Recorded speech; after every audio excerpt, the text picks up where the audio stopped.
Y'all just be coming up lying, bro. They just be coming up lying. Who's gonna believe that I called you at 2 a.m.? Why would I need to do that? They just be coming up and lying, bro. So I called you at 2 a.m. Ain't nobody got time for that, man.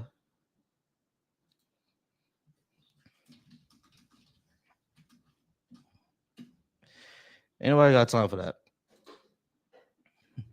Anyway, if you disagree with what I have on the board, go ahead and come on up. I would appreciate any calls, any guests.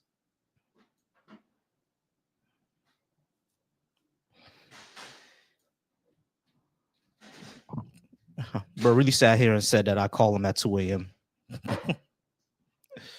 All right, we got a guest. We'll go ahead and bring them up. Hello, sir. How are you? How's it going? Are you at least 18? And what did you want to talk Yeah, about? I am 18 years old. Turn 18 this year. Okay, cool. What did No, you want to talk about? last year. Last year. Sorry, not this year. Sorry. I want to talk about both of them, but let's start with the first one. Am I allowed to talk with both of them? You can talk about both of them. Yeah, sure. Well, yeah, I think leftist policies are better for society. What do you understand leftist policies to be, and why do you think they're not good for society?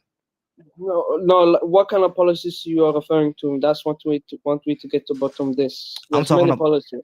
I'm talking about things such as universal health care, guaranteed housing, um, things like universal education, um, parental leave, reforming our entire justice system, stuff like that.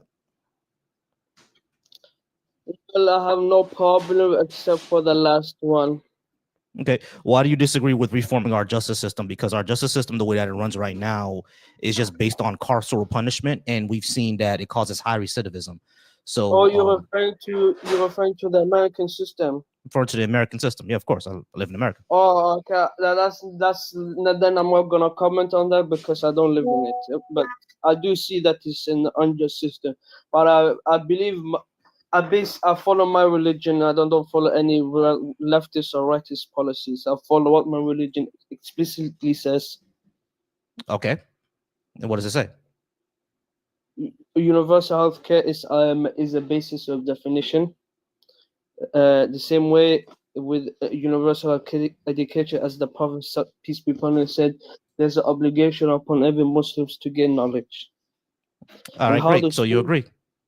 so the how schools of thought such as the Malikis, the Hanbalis, Shafi'is all agree upon that the Caliphate job is to provide that they derive it from this authentic narration from Bukhari that the government should assist the people, including the dhimmis, the non-believers, that they should get education. Okay, great. So you agree? Leftist policies are good for society. But I'm not a leftist. All right. So, but you agree with universal health care, guaranteed education, things like that, right? If it's from my religion, of course.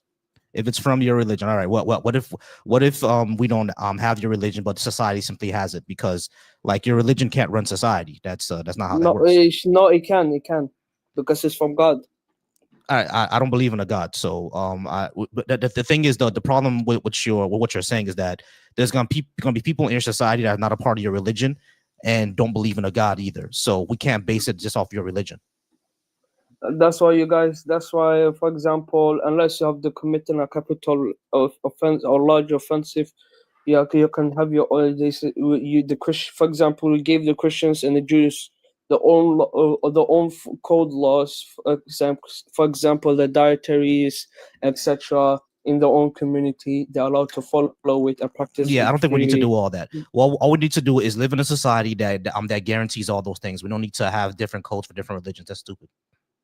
No, I think the correct religion, Islam, should rule the society I because it's from understand. God. I understand that's what you think, but theocracies are all bad. I don't want to live in a theocracy. How's theocracy like for what? I don't want Theocracies always impugn upon human rights. Now you can say that you can say that your religion is not going to do that, but every single time we tried a theocracy, no matter what it was, it automatically did that. So no, I'm not gonna Like, live in a theocracy, Muslim do or not otherwise. refer to do not refer to the Christian or the Jewish one, but can you refer to the Islamic ones? Which one? Impede on human rights. Can you refer it? Yeah, Saudi Arabia. Yeah, I don't exactly. It's not exactly a caliphate. So nice, right? It's a theocracy. It's not exactly a caliphate, I don't care. It's a theocracy. but it's not a caliphate. Is the caliphate a theocracy? Yes. Okay, so Saudi Arabia is a theocracy. They impugn on human rights. So All I want you to theocracies give impugn on human example. rights. All of them. I want you to give example from the caliphate. Saudi Arabia.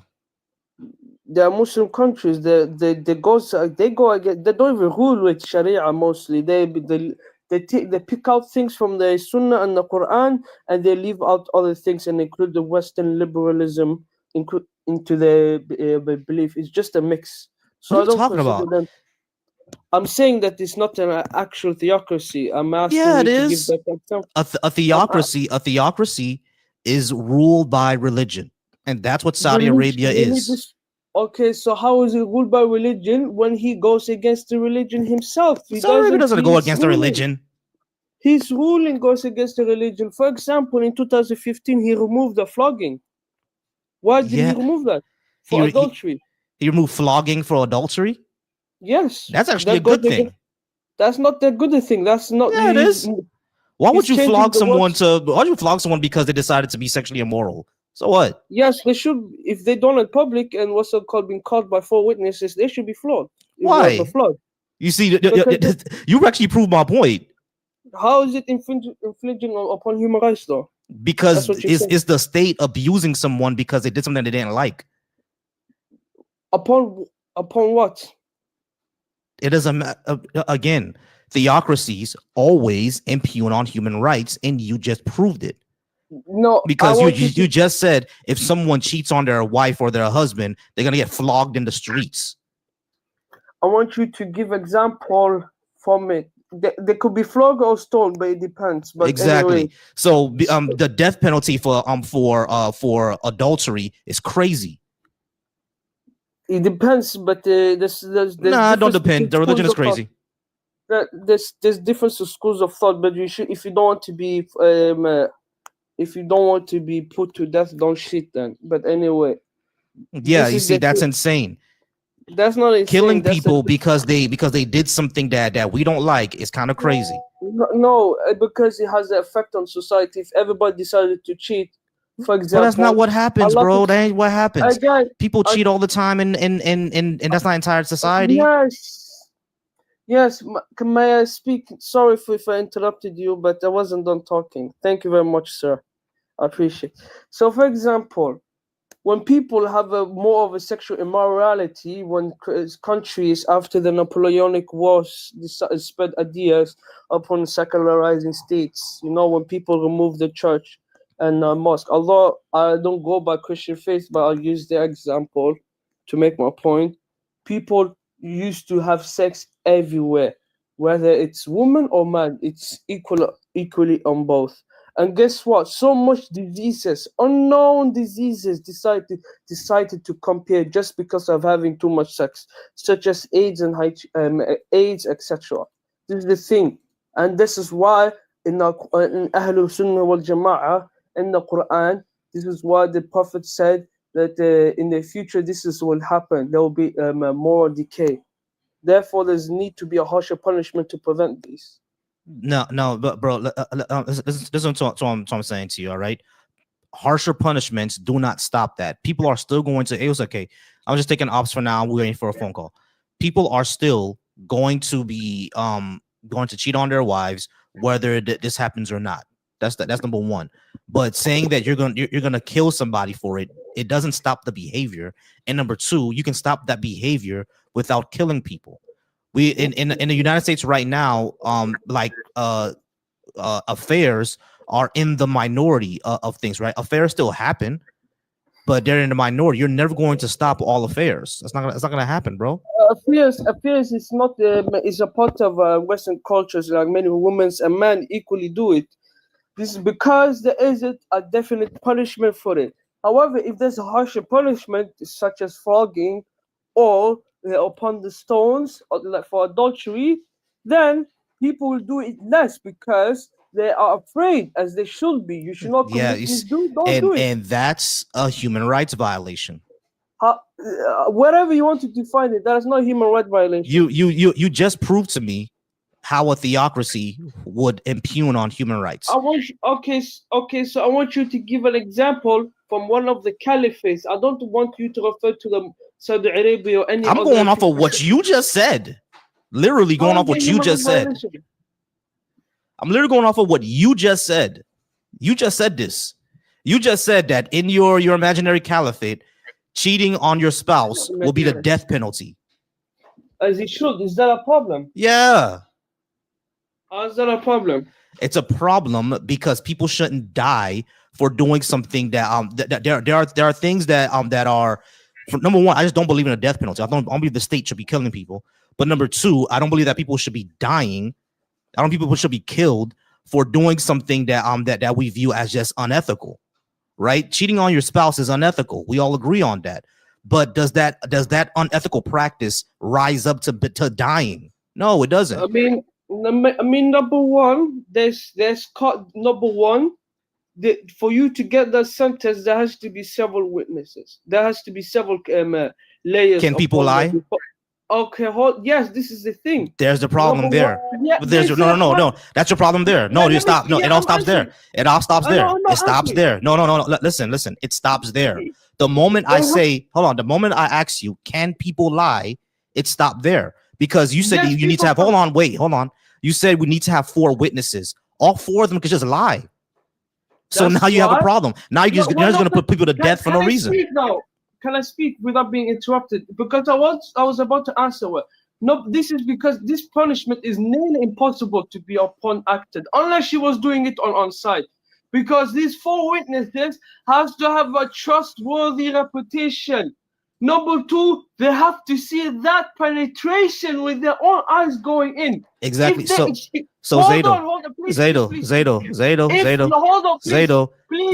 that means they're going off of trust me, bro.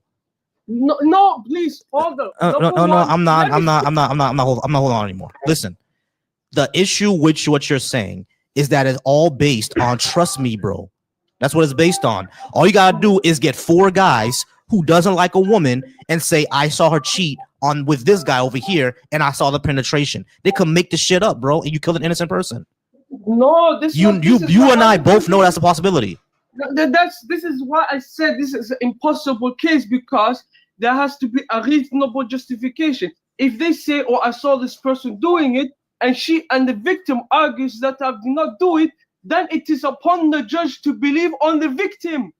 Upon the victim, the victim agrees. But you just said. Hold on, wait.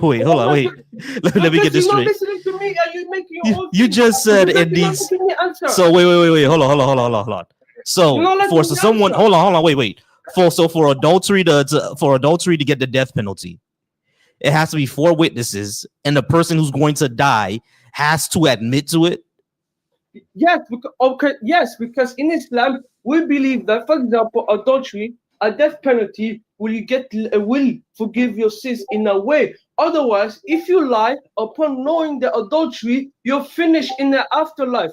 You're facing God who knows everything. So if you, for example, you're gonna be finished in the afterlife, you're gonna be punished by God. I'd rather be punished by the state than be punished by God. And it's upon the judge to believe the victim. So you don't see the issue, do you? Okay. How about I ask you about this? How about queer people? What? How about queer people? The LGBTQ community. What the fuck? What are you doing? I asked you about the LGBTQ community. What about it? What about them? What's gonna happen to them under your caliphate? If they're Muslims, wait, hold on. Well, apparently there's going to be gay Muslims. I didn't know that. Wait, hold on. Someone called me. Give me a second. All right, y'all. We're gonna go ahead and keep it rolling. Daddy, I was only taking ops for now, but I'll bring you up real quick and drop you down because I won't take an ops for now. But I'll bring you up and drop you down right after because I won't take an ops for now. Hold on. Someone just called me. Sorry for interrupting. They put to death. Is that a problem? Yes, that is a problem. You just proved to me that that this caliphate is going to be impugning our human rights because people from the LGBTQ community are human. They don't choose who they are. So putting them to death for them not for something that they were born as violates human rights automatically. You don't see how insane this is? Like, how long do I got? If I'm in your country, how long do I have until you put me to death? Is it immediate? If there's specific evidence that you are that, then yes. But if you just say that you don't do it, then the judge has to believe you. So I'm fine if I live in the closet. You don't be gay in the first place. He doesn't choose that. You think it's a choice? I mean, don't lust after man. See, I'm pansexual. I don't care about gender. Like, so does that factor in? I don't know what that is, bro. So if on Monday I choose to sleep with your mother and on Tuesday I choose to sleep with your father, is that okay? Committing adultery. No, it's very consensual. No, brother. Wait, no. In that case, is the adultery the problem, or is it the fact that I'm sleeping with your dad? Yeah, which one is it? Sleeping which with one's a man the bigger crime? Sleeping with a father is more of a greater sin. It's a great. Okay, so it's the adultery. So if they got divorced, it's fine then. No, in marriage, sex outside marriage isn't allowed. Oh, so this is so crazy, bro. This is insane. This is insane, bro. Jesus Christ. So now we all got to be virgins until like 22 when we get married. That's just not happening, bro. Like, what the hell are you talking about? Absolutely insane. See, I love having these conversations because the more and more they talk, the more people realize, oh, religion is batshit fucking crazy. Yeah, this is insane. Like, the more you speak, the less likely people are going to join your religion. It's great. It's great having these convos. I mean, if they don't decide to accept it first, it's up to them. It's between them and God. Yeah, and you are helping in people actively deciding to stay away from your faith. Exactly. I want to ask a question. Since you guys are atheists, or are you guys atheists? Yeah, we're atheists. What do you base your moral off? Pure human empathy, degrees of harm, equality, things like that. Just like how that's like how most of us do, except maybe except for you. Okay. Prove people eating babies is wrong. Yeah, sure. Eating baby. So go ahead, Daddy. It causes harm. Yeah, it causes harm. There we go. Unnecessary harm. Yeah, but what if that society doesn't think it's harm, such as the Aztec civilization? They have a different definition of the word harm? No, if that society, you said you base. Yeah, are they using the active definition of the word harm? They, in their own interpretation. Then they would inherently be illogical. But in their own interpretation, said in their own interpretation, it would be illogical. But they're not using the laws of logic to come to this decision. This is insane. All right, guys, pause me real quick because I got a call. Call from John. Hey, John, how's it going? Are you at least 18? And what did you want to talk about? John. You there, John? Yeah, I'm 19. I just wanted to hop in on the chat and just listen to what's going on. Okay, great. Can you hear me now, John? Yeah, again. Cool. What did you want to talk about? Dude, anything. I mean, I think like the why we should believe in God question is kind of interesting. All right, cool. Can you pause me real quick? Yeah. I'll be right back with you. All right, so Zaydo, we've been on here for a while. I do appreciate you, but we're gonna drop you in and move on now. Okay, appreciate you. No worries. All right. So, Daddy, I appreciate you as well. Go ahead and just tap that screen for me, and I appreciate you. All right, come back anytime. We gotta set up for us to. No problem. We gotta set up a collab between us one day, because I've been missing your lives. Yeah. So, one day I go live at 11 o'clock at night, and I'm only live for like an hour at most because I get no ops. But yeah, definitely we can do that. Cool. Gotcha. All right. Next time I'm gonna try to come up. All right. Appreciate you, man. Appreciate you, man. No problem.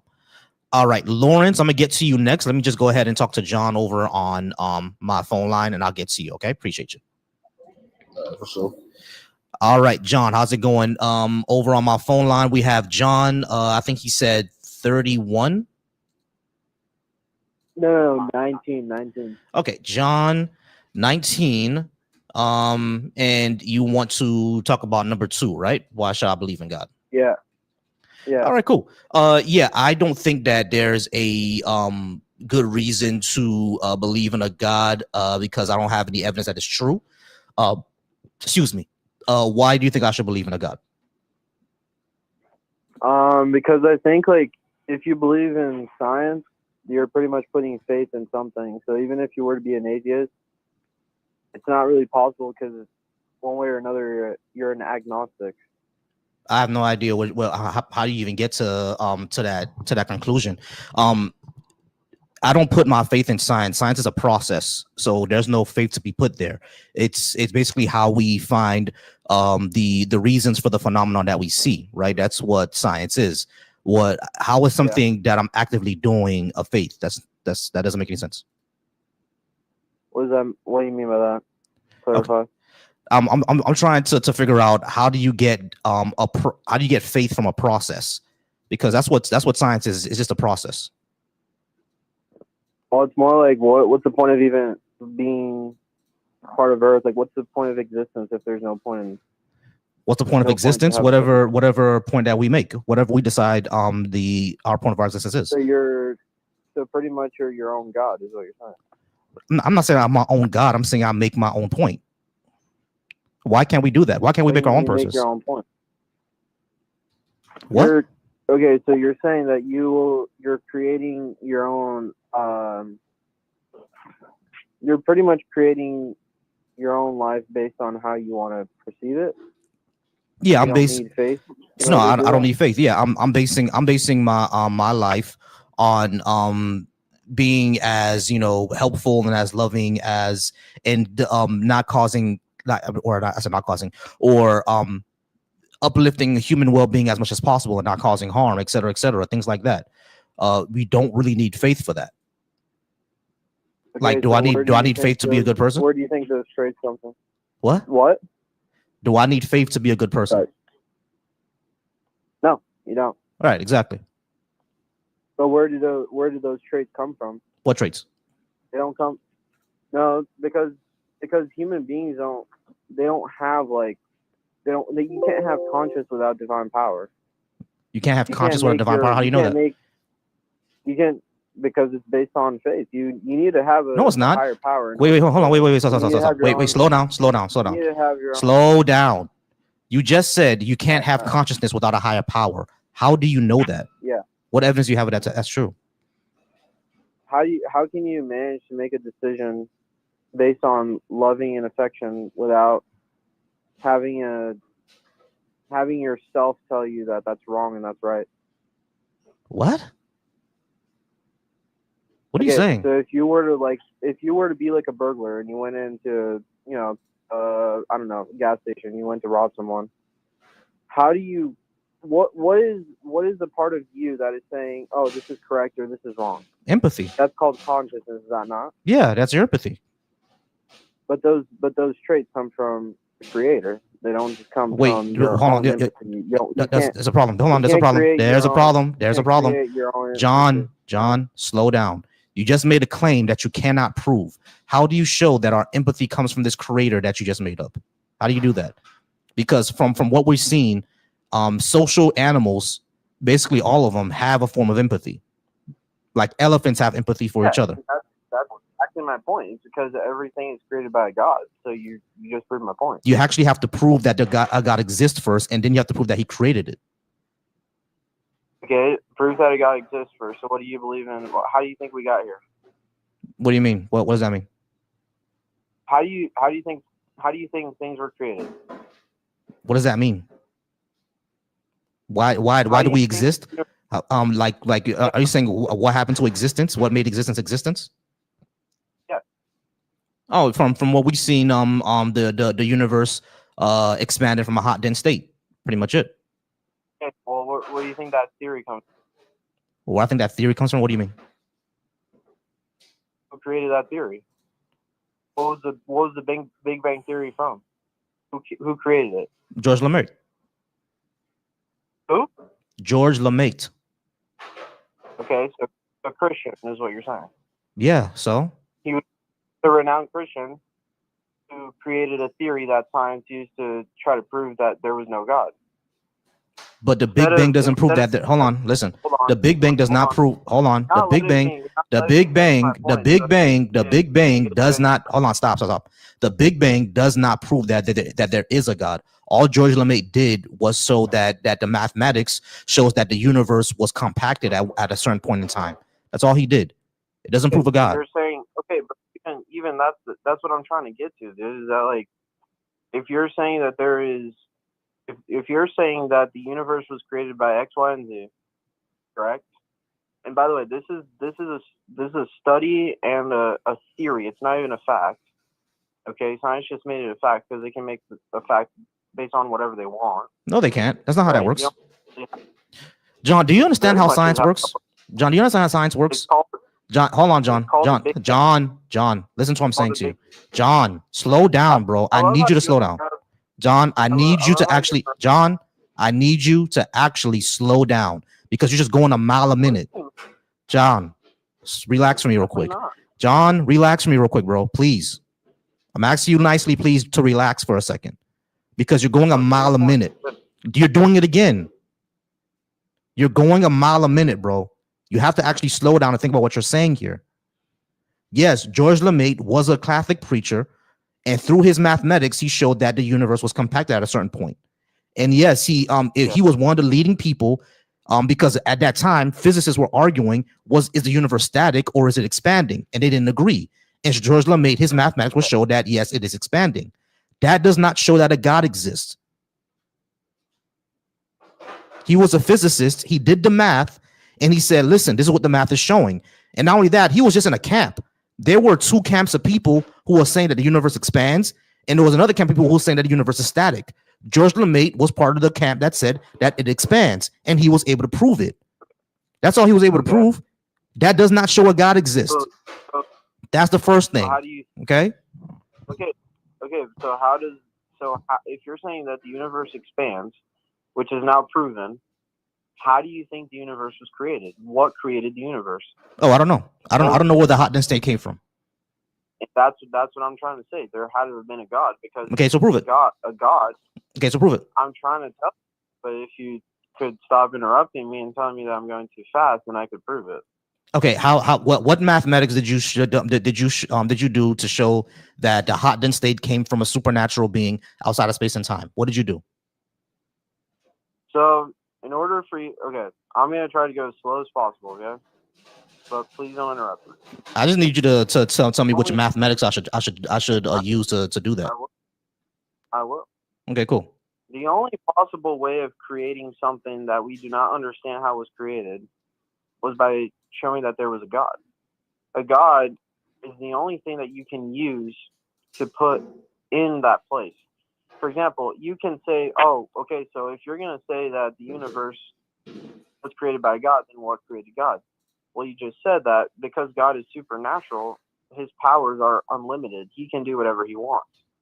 We don't know the existence of God because we haven't been able to study God. But in order to find what created the universe, you need a God to use them as pretty much a X, Y, and Z. Does that make sense? No, you don't see what you just did you? No. So you put the cart before the horse. You're assuming a God before you prove one. I asked you, how do you show that that a God created a hot dense state that the universe came from, and all you said was it's because it had to be a God. You basically just did a big trust me, bro. You actually have to hold on, wait, John. The question is, because you said you asked me where the hot dense state come from, where the universe expanded from. I told you I don't know. You said it had to be a god. I said, okay, how do you prove that? You said the way that we prove it is because it had to be a god. It's because all the traits in the physical world point to a god. Does that make sense? Prove that. I mean, look at the universe in itself. Look at the theory in itself. What about it? Velocity, can you hear me? The Christian Yeah, I can hear you. Give me a proved. second. All right. Sorry. No, someone on my TikTok. Go ahead. What I'm saying is that you said that all the traits of the universe itself points to a god. How? How do you show that to be true? So all the traits of the universe show that there is pretty much continued expansionism, correct? Yeah, do we see that the universe is expanding in all directions? Well, Right. sort So of. that means that the universe is creating itself. No, it in order doesn't. for you to have a universe that is creating itself, then you need a god. The universe is not creating just itself, said- my guy. Expansion of the universe doesn't mean it's Just- creating itself. I don't think you understand what you're talking about. Okay, so you explain then what is the expansion? That's all it is. Expansion. The universe is expanding. Okay, but what is expansion then? Was expanding on? What do you mean? Like you're pretty much just putting it in a bubble. You're not really clarifying what you're saying. You're just saying it's expanding, and I'm asking what is expansion? What do you mean? Does What that is mean it's expansion? You creating know what itself? you know what you don't know the definition of expansion? No, just give it to me. No, yes, you do. You know the definition of expansion. I'm not gonna sit here and troll with you. You know what I say when something expands. You know exactly what that means. We're not. Hold on. Listen. Expansion. Listen. We're not gonna stop, John. We're not gonna sit here and be stupid. Something expanding does not mean it's creating itself. A balloon doesn't create itself when it expands, does it? This is stupid. The balloons are. So you know what expansion means, okay? So when we say that the universe is expanding, that means that it's stretching out in all directions as far as from our perspective, is going out in all directions. It's expanding. Now, if you say what is it expanding into, we don't know that. We have no clue. But all we see is that space-time itself is expanding out. That's what we see. That doesn't mean it's creating itself. Okay, so that's the thing with the balloon. It's a balloon already a pre-made surface that is meant for expansion, but without having the air, it's not really a balloon, is it? It's not going to expand. Exactly. No, I get that. It's not the greatest analogy, but it's only the best that we can use. Right now, we don't have. Kind of get what I'm saying, though. It's kind of like the balloon and the universe are similar in different ways, but they're kind of like you can still kind of like put it in that same idea. Does that make sense? You can put in the same idea, yes. But what I'm saying is that the universe expanding doesn't mean that it's creating itself. It's simply expanding. And we haven't even gotten to a God yet. Just because the universe is expanding doesn't mean that a God exists. You're like the thing is you're seeing a phenomenon and you're simply concluding that a God is God. How do we do that? In order for you to actually sorry. Keep saying what you were saying. My bad. What I'm saying is that you're pointing out a phenomenon. It's a phenomenon that we're not sure of yet, or we're not sure of why it's happening, and you're simply concluding, therefore, God. You're not making the obvious connection there. What's the connection? How do you get to the God? Well, because in order for so my point is this. Okay, in order for you to have a consciousness, in order for you to have something, you need spirituality. Correct or no? What do you mean? In order for you to have something, you have to have spirituality. That's not. How do you show that to be true? How do you know things from right from wrong without saying it's your parents that taught you that? Consciousness, our conscious, our empathy. We don't like to harm other people because that's not a good way for you to get along with your neighbors. We're a social species, right? So in order for us to survive, empathy had to become a thing. And all social animals have some sort of empathy. Okay, but that's what I'm trying to tell you is that comes from a God. Does that not make sense? You need to prove that's the case. How do you show that came from a God? What evidence do we have of that? You just said the evidence is empathy. In order for you to have empathy, you need a God. No, you don't. You need to have something else that created you in order to have that trait. You can't just simply assume. Oh, we wait, that's evolved the wrong. trait, my guy. We evolved the trait. Again, we're social animals. We evolved the trait. Okay, you understand how that's flawed because you're saying we evolved the trait. Well, then you're saying every single animal evolved the trait. I didn't say every single animal evolved the trait. I said social animals. Social animals have a form of empathy. If you look at elephants, you look at dolphins, you look at mice, you look at cats, they all have a source of empathy. Now, solitary animals like tigers and bears, you will see that they don't have a lot of empathy because they're solitary. But once you go over to a social animal like lions, you can see that they have a little bit more empathy for, at least for their group members. So humans are social animals, right? We're social animals. So we have a higher, now because we're social animals and Homo sapiens basically took over the planet, our empathy is a lot more complicated than a dolphin, right? But if you look at schools of dolphins, if you look at herds of elephants, if you look at prides of lions, you'll see that they have some sort of empathy for their in-group. But then you look at solitary animals like leopards and leopards and tigers and bears, they really don't have a lot of empathy for their in-group because they're solitary. Not really true though. Bears don't really have a lot of empathy for each other. A bear would take out the cubs in order to put the mother in heat. Now lions do the same thing, but lions.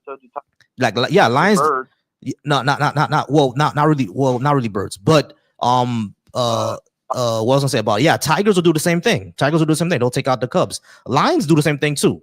They're one of those social animals that don't have a lot of that they have empathy for their in-group. But the cub is not part of their in-group, so they don't have empathy for the cub. You know what I mean? Now some actually do adopt cubs. That does happen. The mother bear generally has empathy for cubs, but that's because she's protecting their offspring. But that's she's protecting her offspring, exactly.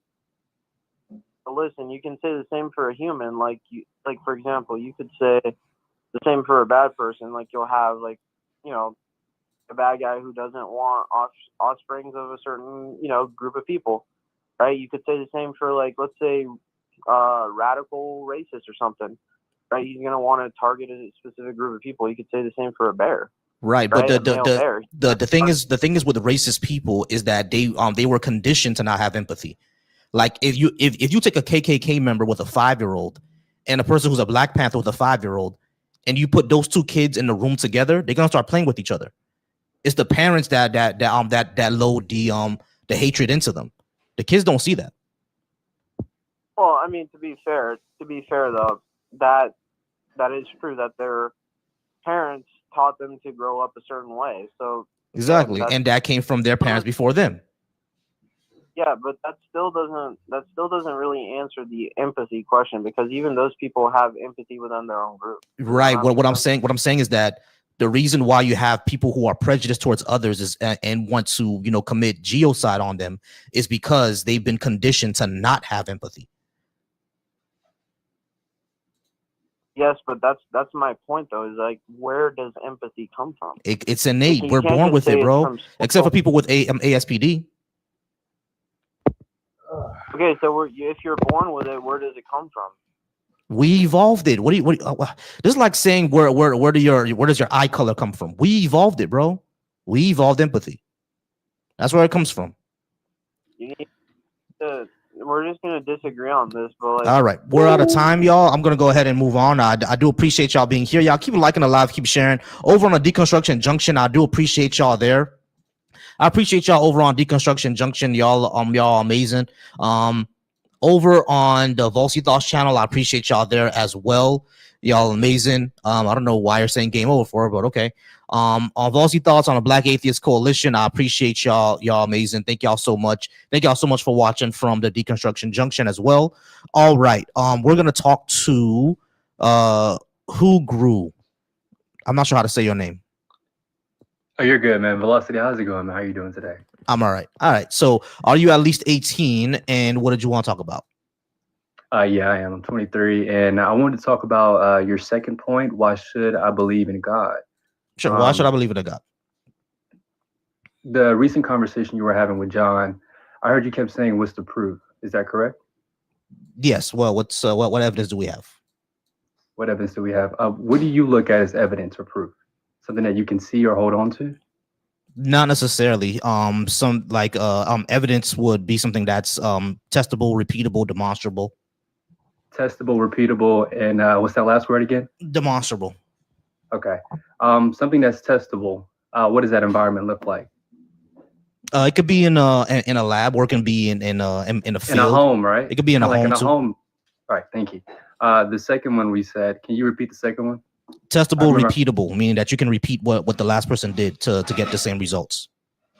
Repeatable. In the story, have you read the Bible before? Yes. In the story of John, something repeatable happening for people having experiences of seeing visions. Have you ever had a vision before? I've had visions before, yes. Do you think these are your own visions, Mr. Velocity? I need you to say my name right. Velocity, is that correct, or is it something else? Do you see a T in the name there? No, I don't actually. Is it? How do you say it? Okay, sound it out, please.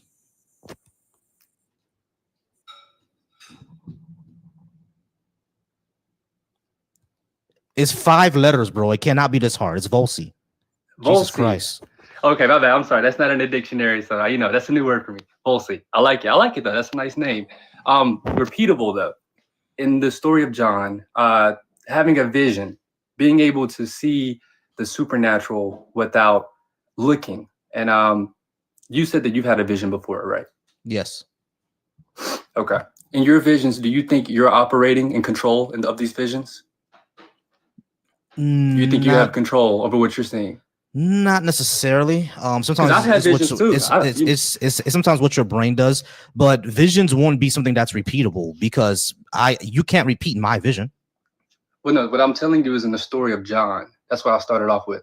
Something repeatable is Jesus coming to John and showing him a vision of what the end time of the world would look like. And for the proof that we all are seeing visions, that is something that is repeatable. Is that not, Mr. Volsi? No, because how do you show that? How do you know that John actually got visions from Jesus about the end times? How do we prove that to be true? Just because the Bible says, write it down. Right, but what I'm saying is that's simply what the Bible says. How do we know that's true? Okay. What was the third one you said? Demonstrable. Demonstrable. Can you explain that? Like something completely obvious, like me having a hat on my head is demonstrable. Or like the moon is in the sky. Like all you gotta do is go out at night and boom, there's the moon. That's demonstrable. So testable and repeatable. Would you say that would be the American dollar? For the back of it saying "In God We Trust"? No, that's just a statement. That doesn't show a God exists. That doesn't show a God exists. No, it doesn't. That's just a statement. But you said that's your version of proof. Testable and repeatable. The slogan "In God We Trust" being on a dollar doesn't prove a God. That's just a statement. It's not something that you test.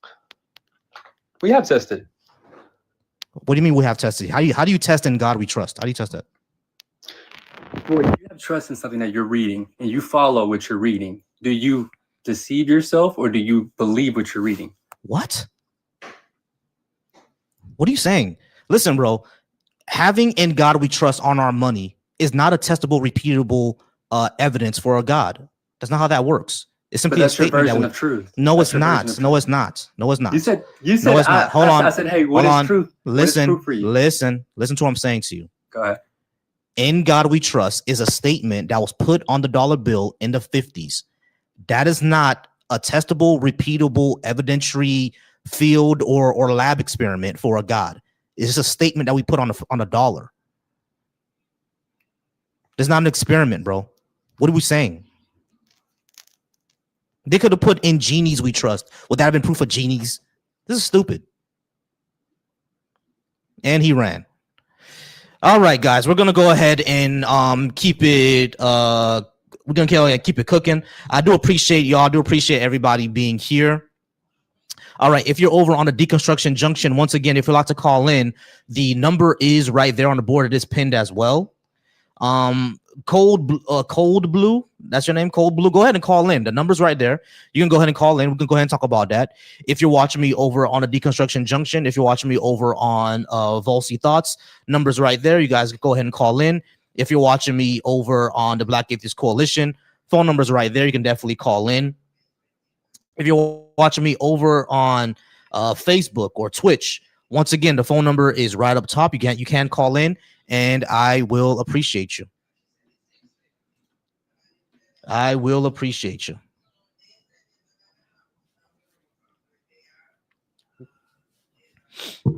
All right, y'all. We're gonna be here and just chilling for a second until we go ahead and get someone to come on in. Any callers, or anyone who would like to join in on the live.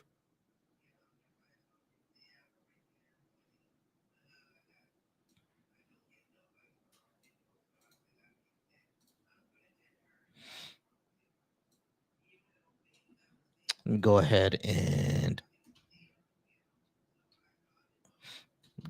put a highlight here.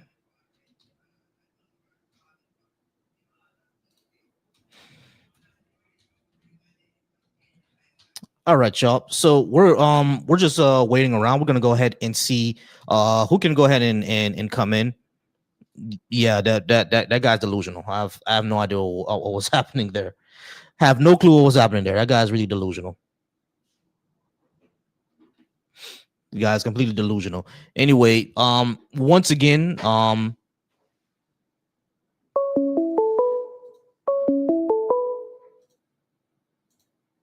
from. All right, how's it going, caller? Can I get your name, age, and what did you want to talk about? Yeah, I'm 25, and I'm the cold blue that you just mentioned. All right, sure. All right, cold blue. What did you want to talk about? I was just wondering what your view is on why do you think Christianity is like hated the most, and why was it prosecuted the most and persecuted, and why were Christians like slaughtered so much? Like, well, Christianity isn't real. All right, so number one, I would say the Jews actually have way more persecution than the Christians did, especially historically. Number two, hold on, you asked me the question. So you asked me first, why do I think is prosecuted the most? It's not. The Jews were actually more prosecuted than Christians were. But the second thing is, why were they prosecuted in the first place or slaughtered in untold millions?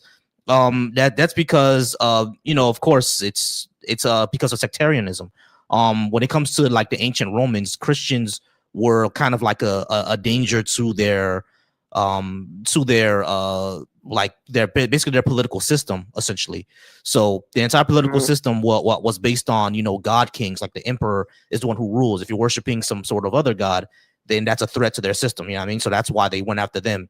When it comes to other countries, but ever since Europe and the West got Christianized, that doesn't happen anymore. When it comes to other countries, you would have to basically you have to show me which country that they are being persecuted in, and there's likely going to be like historical or sectarian reasons for it. Well, I mean, there's a lot of countries, but I really actually enjoy how you brought up like the emperors and like kings, oligarchies and stuff, like how they thought it was like threatening to them, because like don't you think that's interesting how like they think it's threatening because it means that there's a higher power above them, and then that gives the people like a reason to not follow that king or queen, right? I mean, so it's interesting, isn't it? I mean, yeah, it's the Christian belief was a threat to their system, but that doesn't mean that the belief is suddenly automatically true, does it? Well, not automatically. I mean, you would need examples of faith and like things to prove it, like, which I agree with. But I always thought that was interesting. The like empires like always found it threatening. Now with the Jew stuff, are you Jewish? I'm not Jewish, no. No? Okay. Because, like, see, the Jews are very interesting because, like, I've been learning a lot about them. And, like, I even found that Christianity is actually younger than Judaism. But with Judaism, Jesus Christ was Jew. But the Jews today that you see with, like, the curly hair and stuff, those are not the same Jews that follow Jesus Christ. Those are the Talmudic Jews, okay? The Jews have, like, different sects and stuff. Yeah, I know about all that. What do we answer? But the thing is, I don't think Jews were slaughtered or, killed as much as Christians, because have you ever looked into the Holodomor? What do you call the Holocaust, or like then? what happened in Ukraine? What do you call the Holocaust, then? The Holocaust? Mm-hmm. Do you believe in the Holocaust? Holocaust happened. But have you ever looked at like anything that like happened after? Like We're not how they, denying the like, Holocaust here, studied bro. The Holocaust happened. it? Mm-hmm. Oh, hey, that's your belief. That's okay. It's not a belief. It happened. It's a factual thing in history. Sure, man. But anyway. All right. So what countries are there that Christians are persecuted? Oh, plenty of countries, bro. So the Middle East, Africa, Northern Africa, to be more specific. These aren't countries. Like Nigeria and stuff. These aren't countries. Well, Nigeria is a country, yes, but all right. So Nigeria is 50-50, right? The Nigeria is an issue of sectarianism, and not only that, it's actually an issue of like ethnic issues because it's between like Fulani pastoralists who are mostly Muslim and people who are herders who are mostly Christian. So it's an issue of ethnic groups. It's not really an issue of like their religion. Religion got into it because these groups are majority Christian or majority Muslim, and that's how they got into it. But it was basically more about herder rights, herder and pastoral rights. It's a lot more complicated than they're being persecuted over there. Nigeria is actually majority Christian. Well, at least 50-50 actually. It's about 50-50 Christian. 50% Christian, 50% Muslim. It's about 50-50. And not only that, I think the current president of Nigeria, actually the current president of Nigeria is Muslim. The last one was Christian. But yeah, they go through that all the time. Nigeria has 5 major ethnic groups, and each one like rotates in power of who's going to be in power. You know what I mean? There's other ethnic groups in Nigeria, but there's 5 big ones, and they rotate who's in power. And I think 3 of them are Christian and 2 of them are Muslim. So this is something that sectarian issues is something that happens all the time. So when we say that Christians are being persecuted in Nigeria, it's not necessarily true. There are way more complex issues than that. So okay, but they were prosecuted. I mean, you paid attention to the news that happened about 2-3 years ago, right? No, Christians are not being prosecuted in Nigeria. Christians are not being prosecuted in Nigeria. There's sectarian violence between the Christians. Hold on. There is ethnic and sectarian violence between ethnic groups. That doesn't mean that Christians are being religion in it. Let me ask you a question. Who are the ethnic groups right now that's fighting in Nigeria? Well, it's a complex issue, but exactly. So hold on, wait, stop. It's a hold on. Listen. So the issue in Nigeria, are you gonna hold on, bro? Do you actually want to have the discussion, or are you just gonna keep galloping? Well, I also wanted to give you already said that Nigeria is a complicated issue. So the issue is not simply Christians being persecuted, because again, the majority of Nigeria is Christian. Okay, but like I said, they were being prosecuted and they were being slaughtered not too long ago, actually 2 years ago or so. But was the issue because of religion or because of ethnic tensions? Which one was it? It's because of religion. No, Christianity wrong. It was because of ethnic tensions. All right, we can agree to disagree. It's not agreeing to disagree on this one, man. The issue in Nigeria was an ethnic conflict, not a religious one. It's just so happens to be that the ethnic groups that are fighting are majority Muslim and majority Christian. But they already had that beef before Christianity even came to Nigeria. They already had beef. This has been an issue that they've had for hundreds of years, bro. This is what happens when we flatten, ethnic groups and flatten Africa. It's a lot more complicated than what we're saying. All right, so what's another country where Christians are being persecuted? Have you ever looked into the Holodomor? What is that? So I believe that was in Ukraine. Okay. But anyways, a shit ton of Christians, okay, about 60 million or so were basically slaughtered from Bolsheviks and Jews and whatnot. And the Bible was basically outlawed. People couldn't read the Bible. And everyone was starved to death. Mothers were eating their own children. You're talking about the USSR? Yeah. Sorry, that was terrible. I might be a little fuzzy, but yeah, that was bad. The USSR was outlawing religion. Yeah, that's bad. Yes, but See, but I thought it was interesting because you brought up the Jews, right? You know that the Jews were like back in the Bolsheviks, and like the 83% of their leaderboard was all Jew, and they actually killed the royal Russian family. They killed them in the basement, and then that's how they took over the government and everything at that point. Give me a second. Are you just Googling it? Yeah, because I think that's wrong.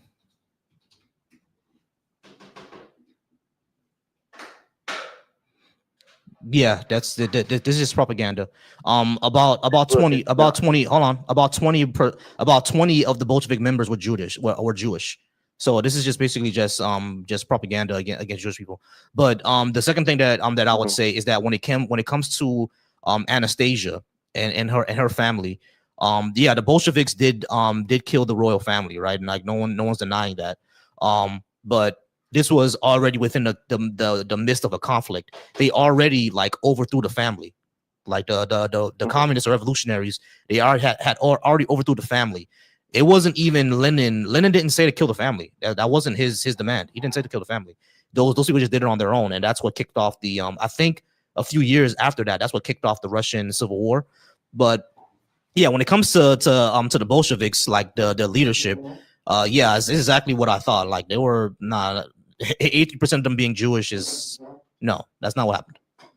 I mean, hey, they were though. Like they had the banners with the Jewish star and everything though. Yeah, that's propaganda. But also, why is it that they destroyed like hundreds to thousands of like Christian chapels, Christian churches? Why are they killing like hundreds of Christian priests? Well, because the USSR target, you know? Yeah, because at that time in Russia, most of them were Orthodox Christian, and the communists at that time, a lot of communists still believe it, but the communists at that time just wanted to outlaw any religion because basically the state would be the supreme power and not anybody else, which is a mistake in my opinion. But I don't think there's any communists today that believe that. But back then, that's what they believed. They believed that the state is a supreme power and nothing should be over that. So they just outlawed all religion, Christianity, Islam, Judaism. It was all outlawed. You know what I mean? So but well, hold up now. Now Judaism was protected though. No, it wasn't. That was backed up from them. Yeah, yes it was. They had the symbol of the star and everything. It was everywhere, bro. They literally had banners of it, embroidered banners. I mean, there's pictures if you want to Google it. Yeah, no, like I know there was. I know. Hold on. Listen, I know there was Jewish Bolshevikism. That did happen. No one's denying that, right? What I am saying is that they were not the leaders of the Bolsheviks. Trotsky was a leader, but just because he was doesn't mean that the majority of the leaders were. Not only that, when it came to Judaism, you are correct on one thing. It wasn't formally outlawed, but it was persecuted because the USSR was state-sponsored atheism. So synagogues were closed. The religious schools that Jews go through, they were banned. The Jews were persecuted in the USSR, like the Christians were. Yeah, but Christians had it way worse. Yeah, because there's more of them. I mean, there's massive graves of Christians. Like, why were the Christians punished so much worse than everyone else? Well, it wasn't something that was going straight towards the Christians, but the majority of Russia at that time, obviously, was Christian. They were Orthodox Christian. So when people got sent to gulags, when people starved to death because of their terrible policies, yeah, folks, a lot of them are going to be Christian. It wasn't happening just because they were Christian. It happened because, they went against the state. But persecution against Christians in the USSR did happen. I'm not denying that. Yeah, but why were they so much harder on the Christians? I mean, what is it about Christianity? What happened to the Jews also in the USSR? It was state-sponsored atheism. So what the Christians went through, everyone else went through, bro. They closed their churches. Yeah. They closed synagogues. They closed mosques. They closed religious schools. Certain forms of education were prohibited. People faced priests, rabbis. They all faced harassment, all that. You know what I'm saying? Because it was state-sponsored atheism, which me as an atheist, I don't think we should do.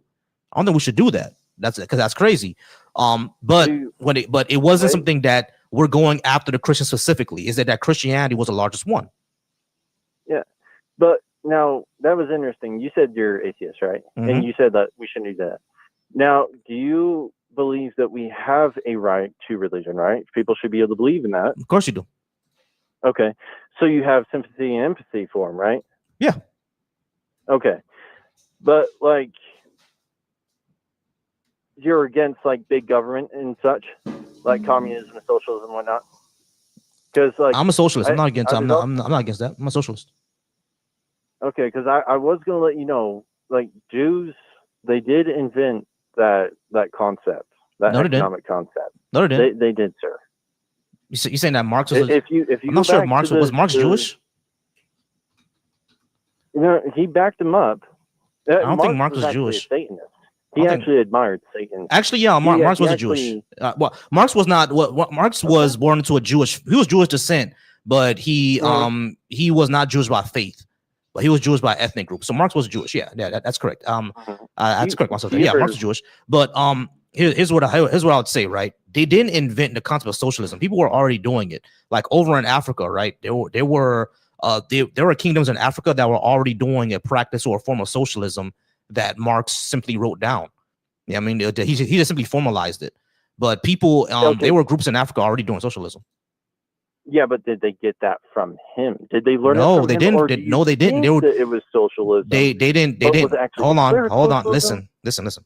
They did not get it from Marx because they were doing it before Marx wrote it down. Socialism is a very old idea. Well, predates Marx. It's before this world, my friend. Yeah, socialism predates Marx. It predates this world because hear me out, okay? Let's look at Satan, right? Why was he casted out? Why was he cast out of heaven? According to the Bible story, story, there was just a war in heaven, and he convinced 1/3 the angels to join him. That's really it. They don't say why. But But what was the promises that he was giving to that 1/3? It was the idea that you could be a man of your own making. It was the idea that, oh, well, if everyone just listened to me and if we did it my way, I could just give everyone everything they need and then we'll all go back up to heaven. That's not the Bible. Right? No, that was from Satan's teachings.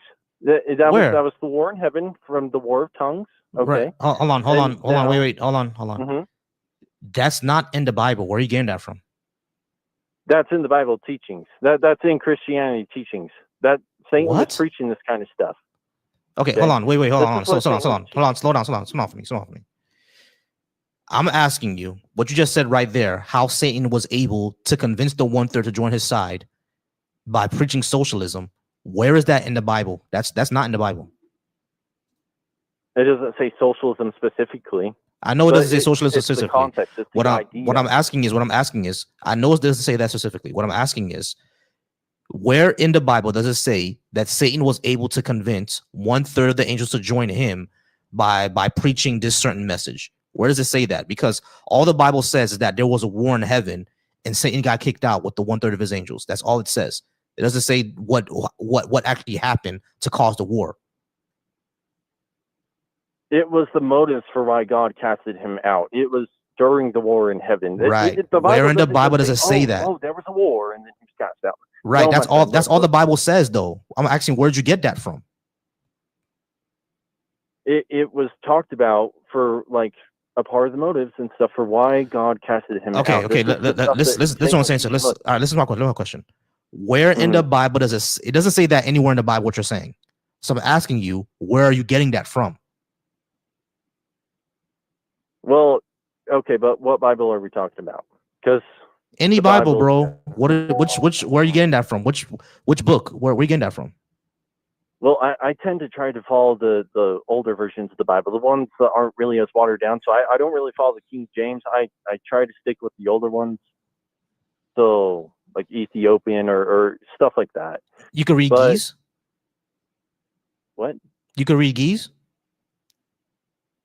No, sir. Okay. So the question is, where did you get that from? Is there a book, is there? I understand that there are certain things that are not in certain books that are not in the Bible, like the Book of Enoch. That one is not in our most of our modern Bibles. So or the book of like Judas, or the book of Thomas. So what I'm asking you is that all these books that are not part of the Protestant Bible, is that where you're getting that from? Is it in Enoch? Is it in Thomas? Where is it? Where is it? It's during when they were talking about the war in heaven, man. All right, But that's in Revelations, hey, I but know Revelations doesn't say what you're saying. Yes, and look, as much as I wish that like I was a human computer and I could just like give you the perfect little verse that would like give you the proof and whatnot that you want for God. Look, dude, I'm not a human computer, okay? The Bible is so vast that you literally have to go and research that yourself. I mean, you're on a Google platform right now. I mean, just Google it up, But look, bro, like all I'm saying is that Satan was making all these promises. He was going to give everyone all these riches and everything, okay? And that's how he fooled everybody. That's how he got everyone to follow him, bro. I understand I understand what you're saying. What I'm saying is that motivation, what you're saying that Satan did in heaven in order to get the angels, that is not in the Bible. It doesn't say that in Revelations. So I was just asking you where you got it from. That's all I'm asking. Where did you get it from? I got it from Christian texts. Okay, cool. So where did they get it from? What's their source of this? And not only that, how do we even know a Satan exists, the God exists, the heaven exists? How do we know any of this exists? Because Satan just simply sounds like a underground basement fairy, essentially. Okay. How much do you get into like the theories and like the deep government, deep state type of stuff? Do you get into that stuff a lot? No, not a lot. But because I really just want to know how do we prove any of these things exist? Like how do we prove that there's an evil basement fairy? How do we prove that there's a super wizard that sits on clouds? Why do angels even need riches? Like these are all gonna sound silly. You know what I mean? Why would Satan need to convince the angels of riches when angels live in a city of gold? Why do they need riches? Sounds kind of crazy.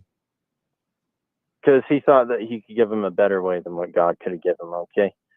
All right, look, cool. And I brought up, look, hold up. I brought up theories and like governments and stuff because that adds up to what I'm saying. Okay. If you ever look into Epstein, the Clintons, everyone, the Rothschilds, the Maxwells. Yeah, these are all evil people, all evil worship, billionaires. I understand. Yes, they all worship Baal, Moloch. They all worship Satan. Okay. They're a part of one big Luciferian cult. They literally praise to Satan. Okay. I mean, that's not what the Epstein files. That's not what the Epstein files say. The Epstein files say they're Christian. Epstein had a cross in his island. Okay, he would put little kids in front of that cross, and he would mock it. He would make them cry in front of that cross. Yes, Epstein was an evil guy. We understand that Epstein was an evil guy. All right, so cold. Hold on, slow down for me. I understand that Epstein was an evil guy, and the Clintons are evil people, and the Trump is an evil person. We all understand that these billionaires, these elitists, are evil, horrible people. This doesn't really show me that a Satan or a God exists. Even if I give it to you that they're worshiping this character, doesn't mean that he's real. Okay, but now why is it though that Satan is the one that they are worshiping? Why are they worshiping deities under Satan? They're linked to Satan. Why is that though? I don't know. I mean, yeah, they could worship it because I don't know. They think the imagery is cool. Like, who gives a fuck? They're evil people, and they shouldn't be alive. What I'm trying to say is that them. What I'm trying to say is that them worshiping this character doesn't mean the character is true. Mm-hmm. Okay, but they think he's real. They literally believe in the black magic, bro. So if Satan isn't real, why are they worshiping him? Why are they? Do you think it's a trend? Why do they hate Jesus Christ so much? We don't even know if they do hate Jesus Christ. These are just PDF files. We don't know what the hell they're doing in their private time. Well, I'm just saying this for the sake of argument. I'll give it to you that maybe these people worship Baal or the evil basement fairy. Doesn't mean that the evil basement fairy is true or that Baal is true. Doesn't matter. These are PDF files that shouldn't be alive. Who cares? Who cares what they worship? Like, cause I don't worship anything, and I'm not doing what they do. So it's like that part. What they worship doesn't matter. I don't care if they were worshiping, the Lord of the Rings or Sauron or whatever. They can worship whatever they want. They can worship Luke Skywalker for all I care. They're evil people who need to be taken out. It doesn't make what they're worshiping true. That's what I'm saying. That's all I'm trying to say. I know. It's just what I was getting at is if it's not real, okay, Satan's just some made up crazy goat god, and Jesus was, just some random dude on the beach, right? Just trying to get rich off of like tithing and whatnot, right? Mm-hmm. Okay, but why is it that they are so focused on Jesus Christ and Satan? The rich people in this world, they worship Satan. They literally think he's real. Like, what if they're not real? Why are they worshiping it? Why? You know what I mean? All right. So I got flagged for misinformation, which is why I had to go ahead and drop him. So because I got flagged for I got a violation warning, y'all. I got flagged for misinformation, so he had to be dropped. And not only that, I was getting tired. I was getting tired, y'all. I was really getting tired. So hey, Jamal for Jesus is here. Hey Jamal, you wanna come up? We never really have a conversation. If you want to come up, you can come up, Jamal. But I had to drop because unfortunately I got flagged for misinformation, y'all. So because I got flagged for misinformation, I got dropped. So anyway, over on a deconstruction junction. Once again, I appreciate y'all. If y'all would like to talk to me, but you can't, come over to TikTok, numbers right here for you to join. Numbers right there for you to join. That's why you speak like how you do. What do you mean by that, Mario? I'm not sure what you mean by that, Mario. But anyway, if you're watching me over from the Deconstruction Junction and would like to talk to me, numbers right there. If you like to talk to me over on, if you're on the Vossi Thoughts channel, like to talk to me, numbers right there. 786-530-5941. Go ahead and come on up.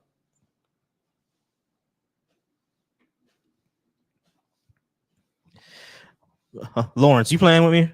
Well, Lawrence, you were up here before. I'm not sure what happened. You want to come back up? Yeah, Lawrence, you could come back up if you want, because you were up here before. Not sure why you dropped or why that happened. But yeah, y'all, if y'all want to talk to me, 786-530-5941. Come on up. Hey, appreciate that. Thanks for joining the fan club.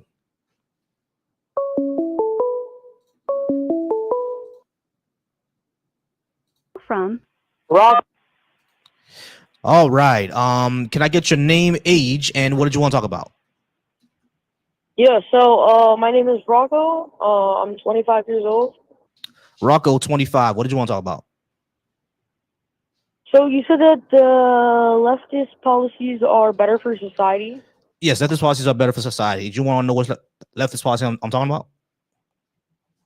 Yeah, I just want to see your state of it, like your statement, what you're saying. Yeah, the ones that I'm talking about are things such as universal health care, guaranteed housing, universal education, and universal daycare, parental leave, guaranteed vacation, a minimum wage that's tied to inflation of the area, and living costs of the area, things like that. Walkable cities, renewable energy, stuff like that. Who pays for that all? We do through our taxes. Wait, the what? I can't hear you. We do through our taxes. We would all pay for it. Okay. And that makes society better.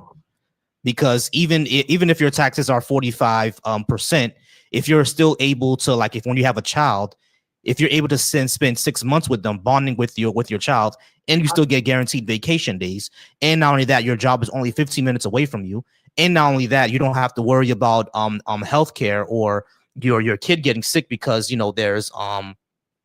there's universal healthcare. You don't have to worry about choosing between going to the hospital for this pain in your stomach and not going to the hospital. And if you have guaranteed housing, in case you can't afford where you live anymore and you have to move, that you won't go homeless. But taxes are 45%. The trade-off is better, isn't it? No. Wait, hold on. Are you saying that even though your taxes are 45%, but you know that you're never going to go homeless, and you know that you're never going to have an issue where you can't pay your medical bills, and you know that whatever job you go to, you'll still have vacation days and time to spend with your kids, and not only that, it's only about 15 minutes away from you, about a 10-minute walk, which makes your car bills go down. And if we have renewable energy, which means that your electrical bills go down, none of that is worth it.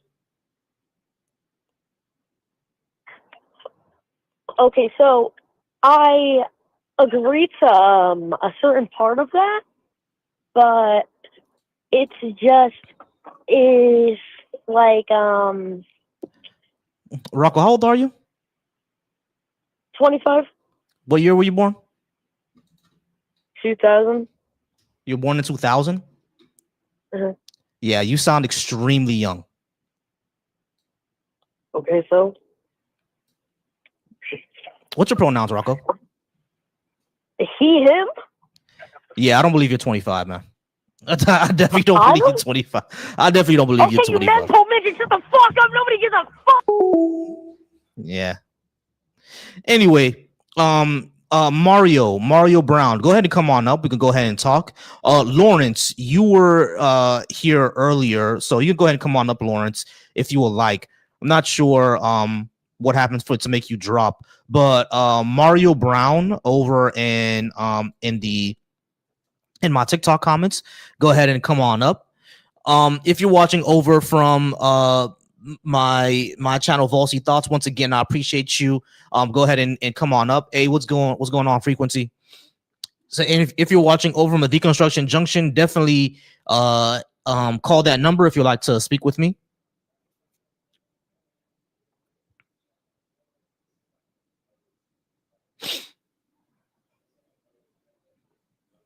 All right, phone numbers up here. I'm not sure what y'all talking about down there, but phone numbers up here: 786-530-5941. Go ahead and come on up and have that discussion. Because I'm just reading a little bit of the comments. I ain't gonna go through all of them.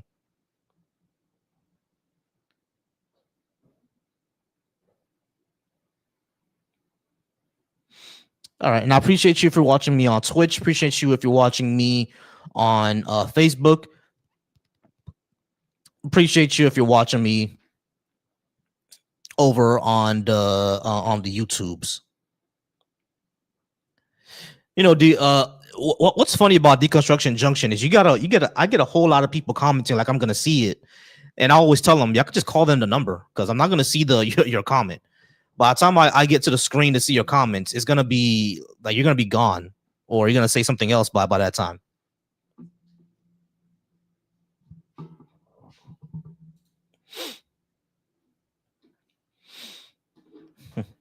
All right, y'all. So we're gonna be here for a few more minutes. I'm gonna wait to see if anyone else calls in.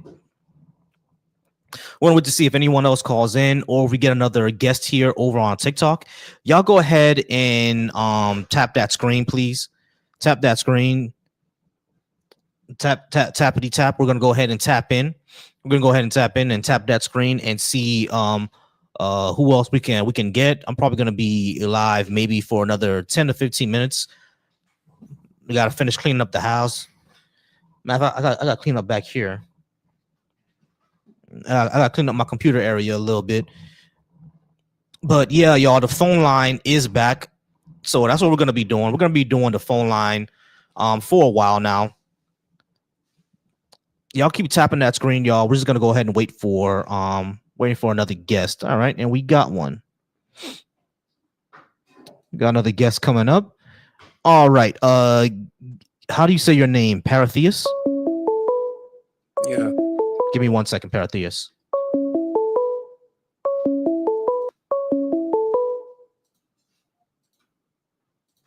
Call from Next time. All right, 409. How's it going? Can I get your name, age, and what do you want to talk about? Mac time. 45. All right, Mac, 45. Did you want to talk about number one or number two? Well, I heard you was talking about your healthcare plan. I mean your plan 45% taxes. Okay, hold on. Pause for me. You're gonna be on hold for a second. I got someone else on my TikTok. Okay, give me a second. All right, Paratheist. How's it going, Paratheist? How old are you, and what did you want to talk about? I'm 21, and I want to talk about number two. 21. Talking about number two. Okay, cool. Why should I believe in a God? Because it will give you a better life. Can I have a good life without believing in a God? You can have a good life, but you cannot pass some hardships, particular type of hardship without God. it Like will what? help you pass. Like there are certain situations. Like for example, I was in a tough situation last year, and for me, if I wasn't believing in a God, I would probably wouldn't never have passed that hard time without believing in a God and having there's hope Okay, and God. I got you. So I would say this. I'm happy that you're here. I'm pretty sure your family is as well. All right. So I'm never going to take that away from you. I'm happy that you went through that tough time and you were able to survive and that you're still here alive today. We're all happy about that. The question then becomes that hard time that you went to. You said that you could not have done it if you didn't believe in the God. Cool. That's that's your opinion. What I'm saying is that in general, can humans still survive hard times without believing in a God? What do you mean by in general? Like What I'm is not talking about. something you're generalizing? So understand what I'm saying. I understand what you went through. It was super difficult, and without your faith, you would not have made it through. I'm not gonna take that away from you. That's all good and well. I'm saying, can people without faith still go through difficult times and still make it through?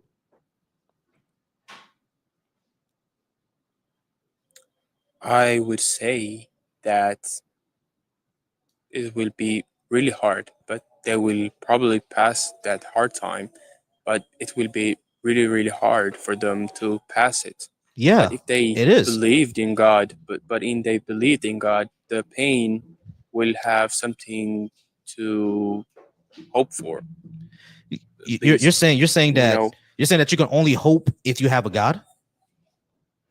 I'm not saying that, but okay, cool. So you can use the prayer and practices as a way to push yourself into can you doing push yourself what you without have to prayer? do. You can, but All right. it will be So, much harder. But you can still push yourself. Yeah, you can, but okay. So how do you know that it's going to be harder without praying? How do you know that? Because there was a time that I was not that much good in religion or in believing in a God, and then I remember that it was really hard for me to do a certain type of tasks, but last year that was one of the hardest year. Gotcha. Okay, so Pertheus, hold on yeah, quick. yeah. So you understand what's happening here and what you're doing, right? You're simply saying because you went through that, because it was hard for you, therefore it must be hard for anybody else. That's not necessarily true, is it? Yeah, it is not necessarily true. Exactly. But it is, okay, so since you asked me why should I believe, I'm telling you what my opinion is, because your question is why should I believe in God? Right. I understand that's that's generally. I got you. You're not so talking hold on, about the objective. Pertheus. Yeah. I understand that's what I asked her. I asked to ask you why should I believe in God, and you said in your opinion you can because my the things that I went through were very, very difficult, and I use faith to get through it. Therefore, if you don't have faith, it's going to be a lot more difficult. But that's only for you, though. For me, I've been through difficult times where I didn't have faith, and I was still able to push through it. So just because it was that wasn't how you got through it doesn't mean that I can't get through it that way. So when I asked you why should I believe in a God, and you said because in my opinion I went through this thing, I can just tell you the same thing. I went through something very, very hard last year. That's coming up a year. You know, people who know me personally know what I'm talking about. I went through something very, very hard, and I'm still getting through it. You see what I'm saying? So even if you have a faith, that doesn't make it any less harder, right? Like if a person who's atheist loses their dad and a person who's Christian loses their dad and they love their dad, that's still going to be difficult for either one of them, right? It doesn't make it easier for the Christian with their father being dead and an atheist and their father being dead, does it? So our conversation will end here because you're saying I can go through hard times without God, and it is much easier for me to pass hard times without God, and then that's you. That's not what I said. You do you, man. That's not what I said. I mean, I say it could be much easier. No, it's not. No, it's not. But you said. No, it's not. You said. Okay.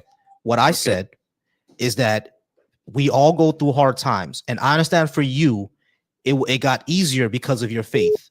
That's what I understand that, right? What I'm saying is that it's not necessarily true for everybody else, and I understand that's your opinion, but that doesn't give me a reason to believe in a God just because that was for you. That's what I said. But it doesn't have to be necessarily true, right? For me to believe something, yeah, we have to show that it's true. No. Why Actually, not? no. We don't usually operate always on objective facts because, for example, even the objective facts are subjective in a sense. This is from Schopenhauer. Even when you say that something is objective, there is an way you can see that this observation is also a subjective observation because there's our explanation for objective morality or reality is very limited. I'm kind of lost. What does that do with what we're talking about? So you're saying everything have to be necessarily objective to accept it as a fact. That's not what I said. But I said for us to believe something, we have to be convinced, right? How are you convinced of something? Are you convinced of something simply because someone told you it, or because you had a good reason to believe it? I think I have good reason to believe that believing in God is a good thing. Yeah, so good reasons are going to be largely subjective, right? Because a good reason for you may not be a good reason for me. Your good reason was because you went through a hard time and you believed that you would get through it, and your faith and everything that took you through it, right? That's a good enough reason for you. But that good reason for you is not good enough for me. And I'm asking, like, what could be a good reason for like what do you think is a good reason? If you're saying that I went through this in my opinion that helped me out, it's not gonna be good enough for me. That's not gonna be good enough for me. For me, I will need more evidence than that. You don't look, if you say this is not good reason for you, then the conversation will end here. Okay, yeah, sure. I can do. All right, we're gonna go ahead and get to my caller now. Touch up. Be patient with me. I gotta talk to Mac. All right, Mac. How's it going, Mac? Thank you for being patient. We're gonna go ahead and talk to you now. Just your background is loud. Your background is loud. Mute your background, please. I'm turning the TV down. Hold on. There you go. Thank you so much. Mute your background. Okay, thank you. All right, Mac. So did you want to talk about number one, number two? Well, I wanted you to expound on the tax plan for. I know you said 45%. I forgot all the details, but first let me tell you. You may or may not remember. I'm the next time it be in the comment section on YouTube. I'm a friend, so you may, if you want to cut this call short, I understand. But I just wanted to talk with you at least one time, man. I appreciate you, people like you, Bar Thinker. Y'all are inspiration to us Black atheists. We need more. We need more. We need to get the word out. Let people know that we've been deceived, and part of the more we believe in it, the more power we get these people to run roughshod over our life like how they've been doing. Hell yeah. Hey, Base. Hey, I appreciate you. All right. So, can you just give me 1 second, Mac? Because I have someone that's trolling in my comments. Hey, yo, King, do me a favor, King. Can you please stop with the trolling in the comments? Like, stop crashing out. If you actually want to talk to me, come up. But I'm not gonna take all the preaching in my comments, bro. So stop just putting verses and actually a request up, and then we could talk. If you just keep dropping verses and preaching in the comments, I'm just gonna go ahead and mute you for the live. All right. If you want to talk to me, actually come up instead of just dropping verses. That doesn't do anything. All right, Mac. So you're asking about the thing I said about taxes. I was actually giving an example of because people always ask, how much can taxes go up? And of course it can go up 30-45%, but even if it does, 45% is a high amount of taxes. But what's the trade-off? You see what I'm saying? So I was just giving an example, but I think if we were actually the top 1%, if we raise their taxes back up to the 90%, we actually hire more IRS agents, because what's crazy is that people hate the IRS. I get it, right? Hating the IRS. But the only reason why we hate them is because they go after us. But the IRS has said several times, if we had more agents, we would have more resources to go after the billionaires. The reason why they go after us is because they don't have the resources.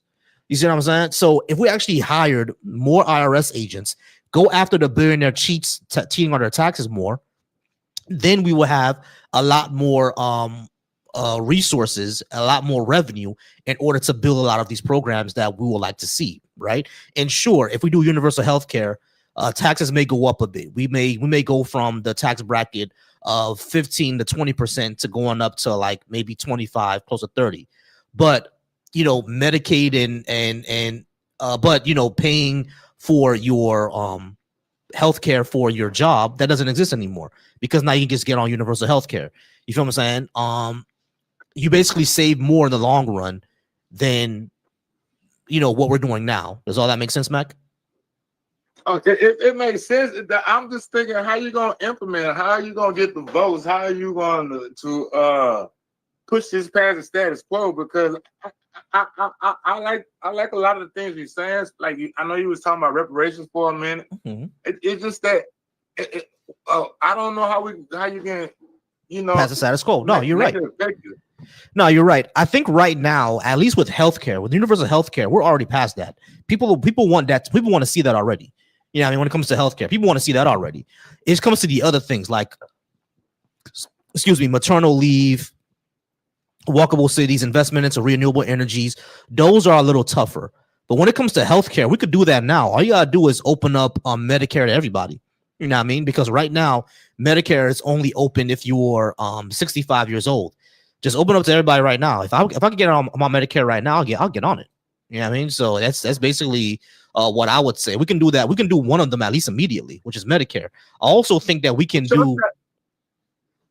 I'm sorry, finish your thought. Yeah, I was gonna say I also think that we can do universal education, basically, you know, paying for daycare, elementary and middle school, like daycare and pre-K. That should be part of like the public education system. You see what I'm saying? So we can do that now. If those are two things we can do immediately, do now. It's just, you know, the people who run the show, they're the ones who are not putting it in. But I think most Americans wouldn't mind seeing it.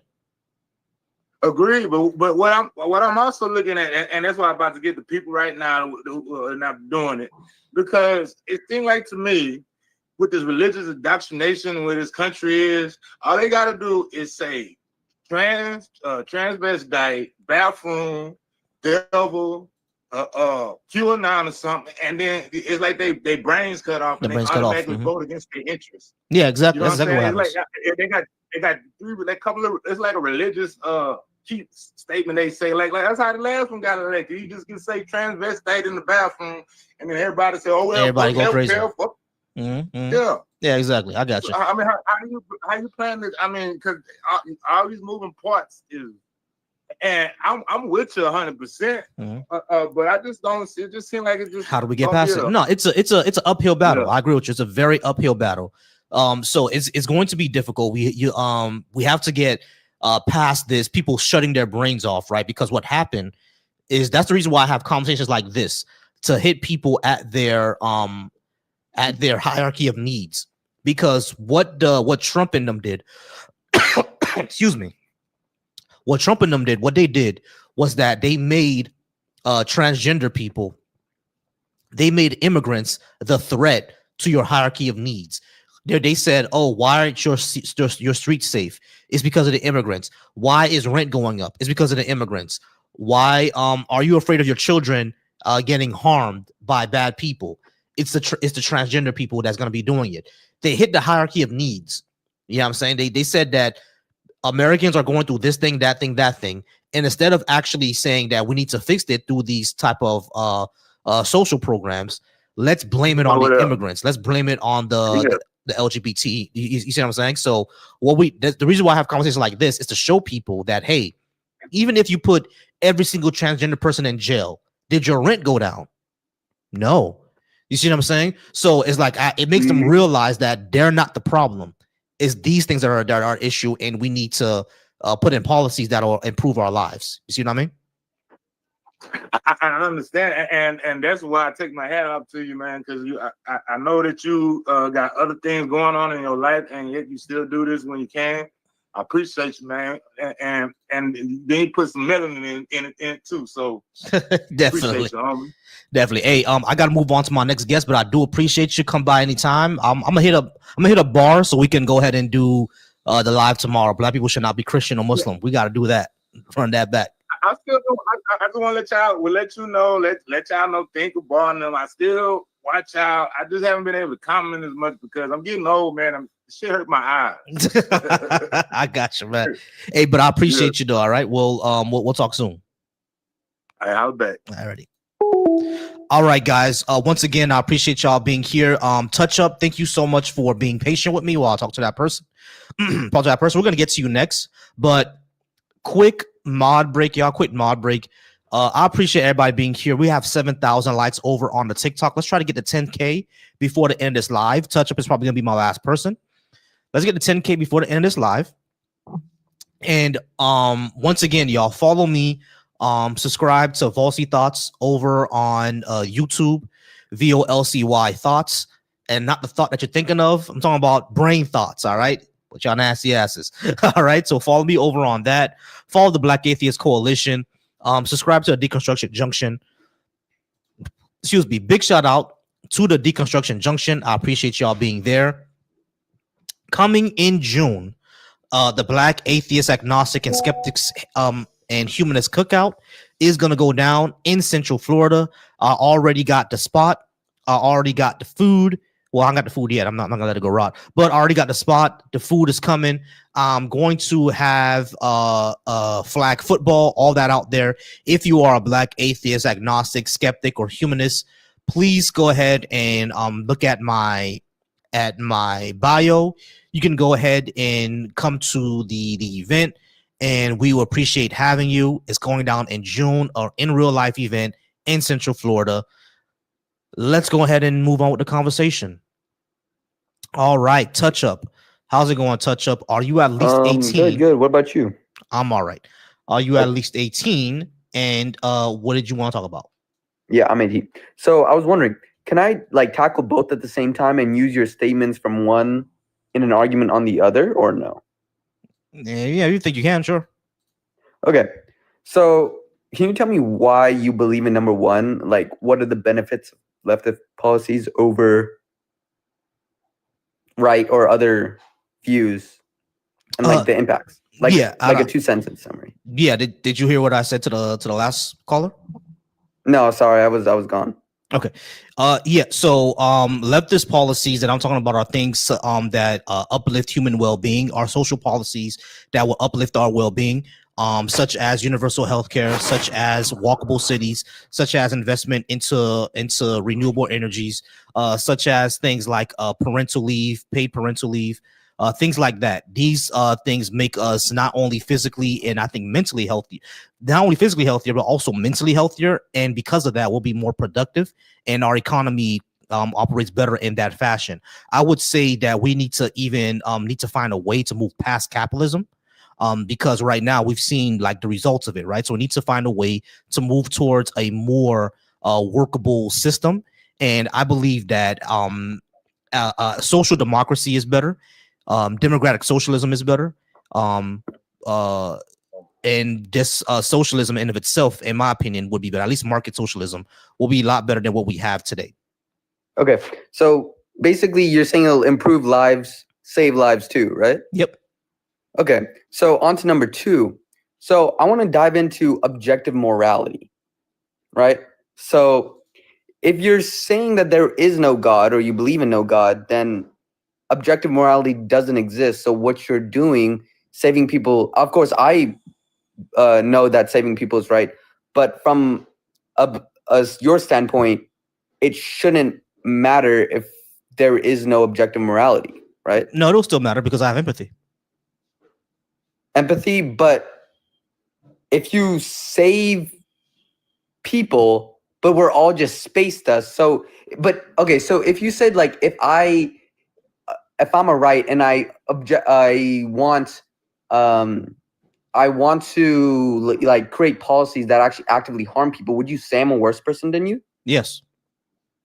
But you could say it's just a different point of view because if it doesn't matter, if there's no entity governing what is right or wrong, I'm just different, not worse. No, you're worse because you're harming people. But why is harming people bad? It's something that we don't prefer to do. It has negative consequences. But what is negative consequences? Negative consequences are things that are either that are damaging, you know what I mean, like either physically, psychologically, emotionally. That type of damage are things that we don't prefer because it's not conducive to our survival. So we don't like we don't want to do it. But that's like what I'm saying. If you go down to the core of it, like if there is no God, we don't need to survive. We're just space tested. We're just an accident. Well, hold on. You know? Why would we have no more value than a rock. Touch up. Hold on. Why would we need God for us to survive? Why would we need that? No, I'm not saying we need God to survive. I'm saying if we don't have God, there's no point of our survival. We're just an accident. So? That means we're meaningless. Yes. So we make our own meaning. But the universe doesn't care about us. But there is no objective meaning. You have a different point of view. I have a different point of view. Yes. I say killing people is good. You're saying killing people is bad, right? Yes. So, but you just said that I am a bad person. Yes, because you're harming someone. You're ending their existence forever. But what I'm saying is that I'm not a bad person. I'm a different person from you. No, you're a bad person because you cause harm. You killing that person cause emotional harm to their family, cause them trauma. You ended that person's existence. All the experience, who they are, whoever will be, is gone forever. That's a violation in my view. That might be the violation in your view, but you could just have ASPD. But most people, humanity is born with something called empathy, and we don't like to see that happen. Yeah, not only that, even if the God that you believe in does exist, that will still make moral subjective because it will depend on him or it or she. But if he's all powerful, then it's objective because whatever he says goes. That's literally subjective. But if he created the laws of the universe, then he can say, if he's all powerful, then he can literally say, this is the objective reality, and it will be true. Yeah, that's subjective because it depends on him. But we're assuming this guy's all powerful, right? But if his subjective opinion becomes objective, it doesn't become objective. It's still subjective because it depends on him. Objective is mind independent. If it all depends on whatever that God says, that's automatically subjective. Okay. Well, I want to return to the other point. So if you think that harming people is bad, and because we have empathy, but that's just because we have neurons that connect to each other, and but just because you're saying that since we have like a random chance of a brain forming in this universe, we have more value than a rock? Yes, because we have sentience. Rocks don't have that. But why does sentience matter? Because we make it matter. That's what I'm saying. So you're saying that our morality is based off of what we choose, right? So correct. Since you're basing off morality off of what humans make of it, then you can't say that I'm objectively bad because that's your opinion. Yes, it would be my opinion. But I don't think we can. I don't think we cannot say that that's objectively bad. We can say that's objectively bad because again, it harms people. Humans have empathy. But what I'm saying is, why does it matter if it's empathy if it's just a random occurrence that we existed in this world? Humans, human empathy does matter. It's unless you're talking about a psychopath that doesn't have any empathy. But why does human empathy matter if we're a random chance? Why does God matter? Right. So the reason why human empathy matters is because we both need to survive in this society, right? We're here now, we're in a society, and we have to survive. So because we're in this society, we have to survive. Exactly. Human empathy is going to be one of those directions that we take in order to survive with each other. That's why that matters. if there's no God, then survival doesn't matter as well. Because No, it doesn't. That's not true. You don't need. Our survival is not dependent upon a God. A God, exactly. Our gods, because if that is true, then then survival would look different. Would have a different meaning depending on the society that you live in, and and the rules, and the rules of religion that it follows. Secular societies still care about survival, even if they're not religious. I'm not claiming that survival is dependent on God. I'm saying that the meaning of survival, us surviving in this universe, is dependent on God. I'm saying we could survive without God, but I don't think that is not true.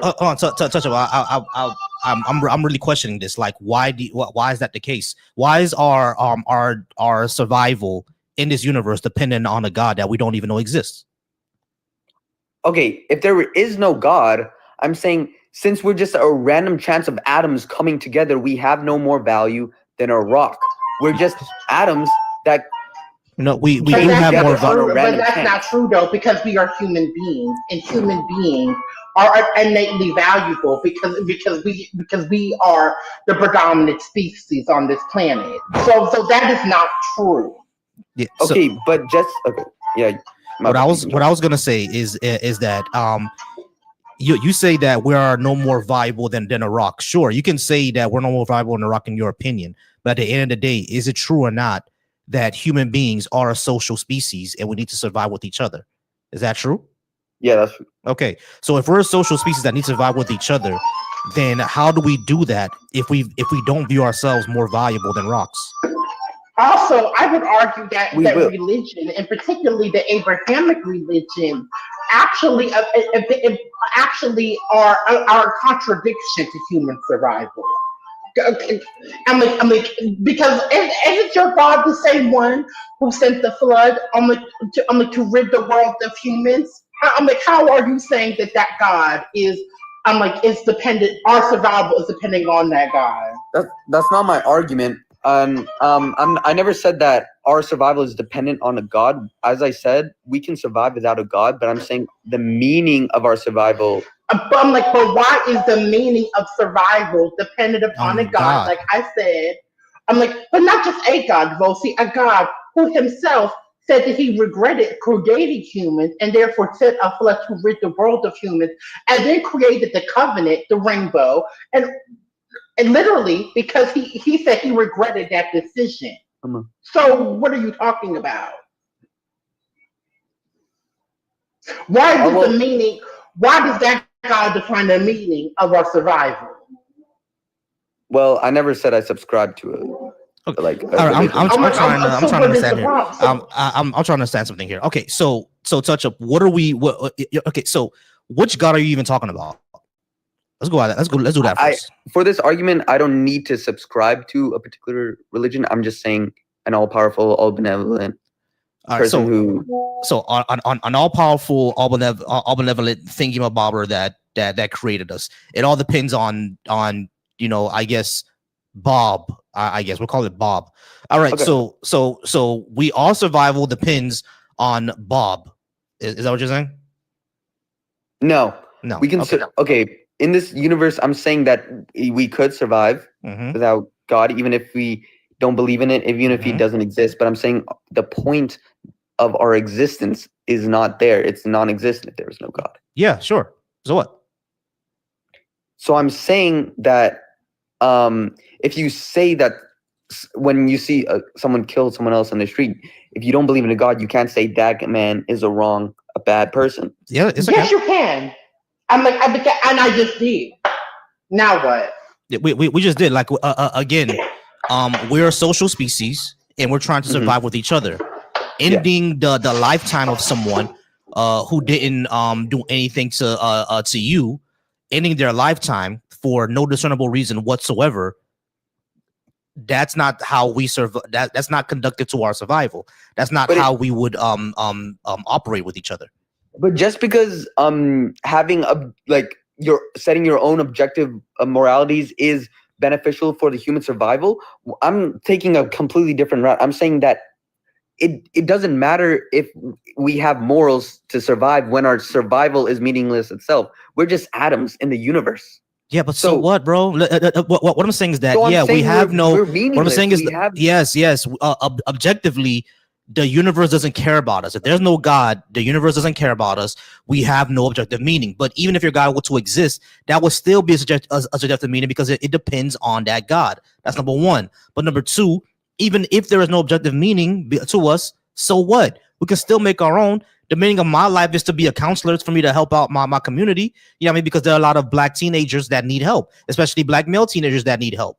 You know what I mean? To unload themselves from everything that they go through, just being black in America. You know what I'm saying? And being expected to be a man when you're 16, which is kind of crazy. We do that a lot in our community. So that's the meaning of my life. I want to help those kids out. Boom, I just made my own meaning without believing in a God. You're saying that because I don't believe in a God, that mean that can't happen?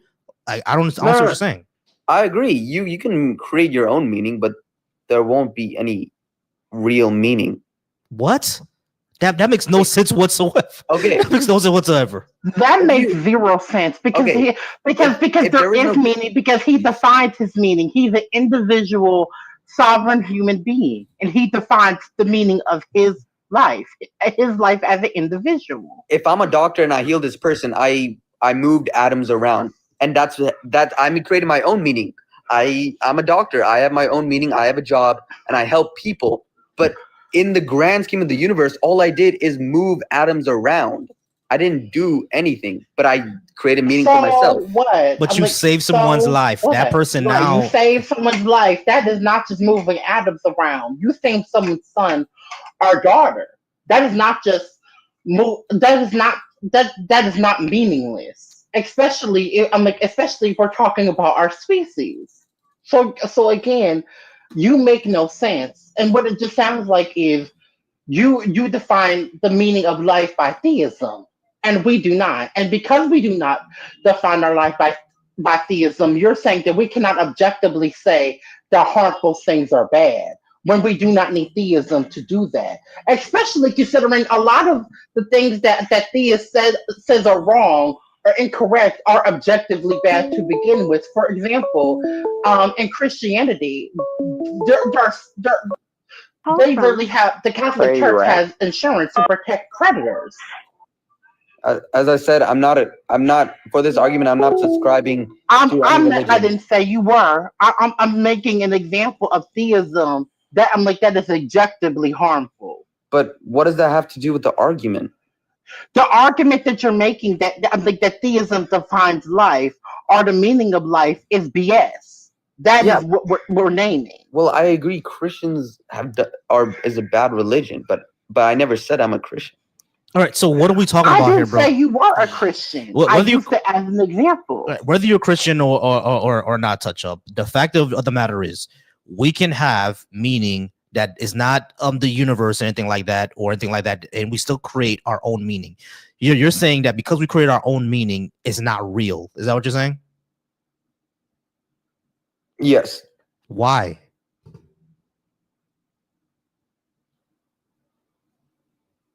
Yeah, exactly. All right, we're gonna go ahead and move on, and we appreciate y'all. So there's someone that called. Let me go ahead and call them back. Let's see if they can they'll answer. How's it going, okay? All right, we'll see. I'm great. How are you? Hello. Hey, how's it going? You just called into my live. How's it going? Can I get your age, name, and what did you want to talk about?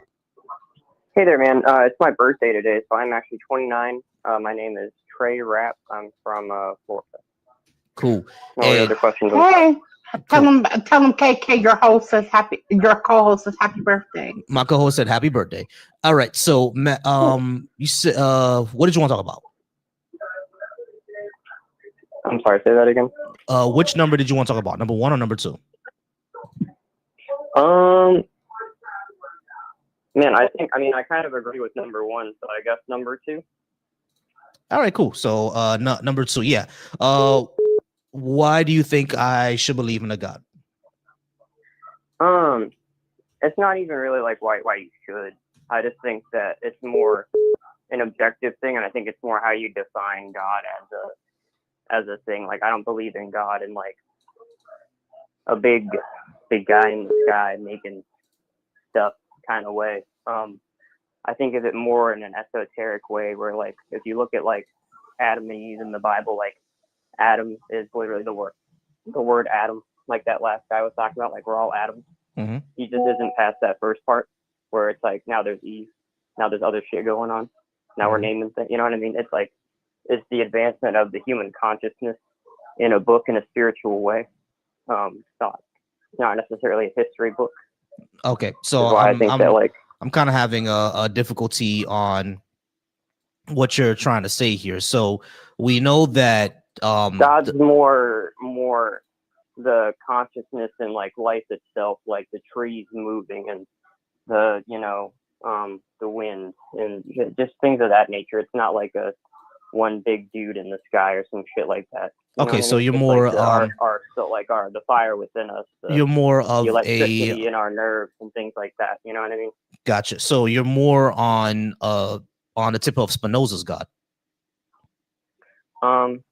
Sure. Yeah, I would go with that. I think that like talking about Moses specifically, like I think that is more like I don't think that he literally climbed a mountain and literally talked to a bush that was on fire. I think that it's symbolism for the pineal gland inside of the human brain, that like when you activate that through meditation and through introspection, you speak to your higher self within you and you receive that kind of guidance Okay, from cool. like your consciousness. All right, cool. So and that he was able to like lead okay, people through hold that, on, like, hold you on. know, All kind of right, deal.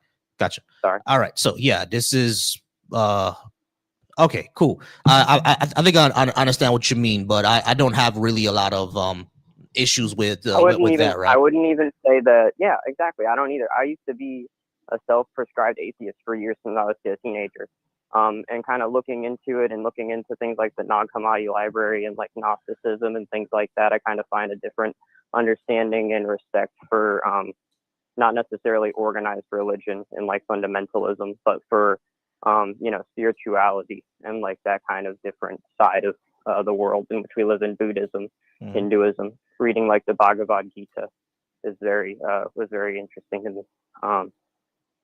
So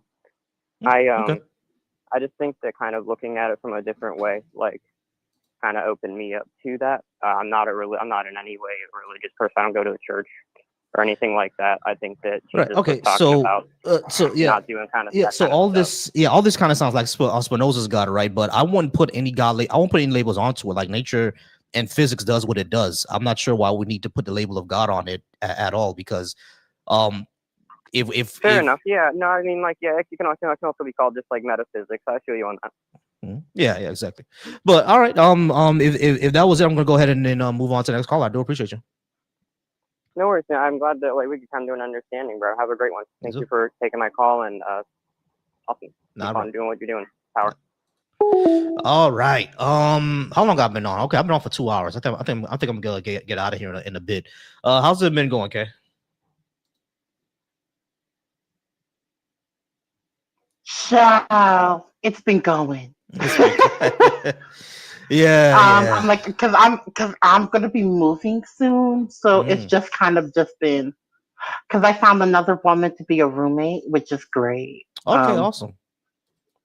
Awesome. I'm like, at least until me and my sister move in together in New York at the end of the year. Yeah. Cool. But yeah, that's pretty much been it for me. I was supposed to debate somebody yesterday, but they ran. I'm like, who's running from your argument? Yeah, I was supposed. I know it's not Rosie. Yeah. I just dropped him because his time was up anyway, so I just dropped him. But yeah, but yesterday I was supposed to debate that guy yesterday, Bundy, the one that came up last time. Yeah, I was supposed to debate him yesterday on America Was Never Which Great. Which one is Bundy again? Remember the one that didn't understand what a scientific theory is and kept on screaming that we didn't come Oh my God! That and was guy. arguing with my sister too. Yes. Mind you, my sister works in healthcare. Don't you think she would have to have understanding of how science and scientific theory works? And she's a literal not only a registered nurse, but the head of nursing, or where she works at. But she, like, my sister literally works in healthcare. Why would she not know that? Yeah, exactly. Why would she not know these things, right? So we were supposed to debate yesterday. Me, him, and Coco are in a group chat, right? We're texting everything like that. You know, I was up there right on time. I said, "Hey, where is he?" We're like, "We don't know yet." I said, "All right, cool, let's text him." So I said, "Yo, So bro, he waiting for ran you." from the debate. Yeah, we used to say, "Yo, bro, waiting for you." He said, "I'll be home in 5 minutes." We said, "All right, 5 minutes." We was there for an hour, but he never came up. I'm like, so why? I'm like, so why am I not in this group chat? Is the question. No, it's I feel. Yeah, it's a chat that he does whenever whenever Coco was setting up a debate between people. He gets their numbers, he puts them in a chat, make sure that we're all updated and everything like that. So Because he literally did not know anything of what he was talking about, you and know we're what those just about, yeah. mind you, he's up here with two educated black women, and you, who's going to come.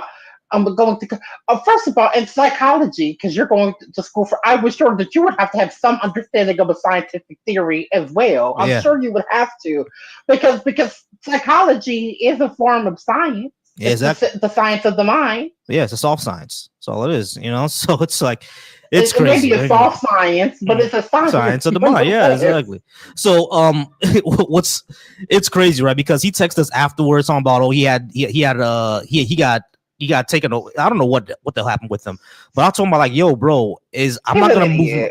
I said I'm not gonna move my shit around just because you wasn't prepared, bro. You told us 5 minutes and then you had not to mention.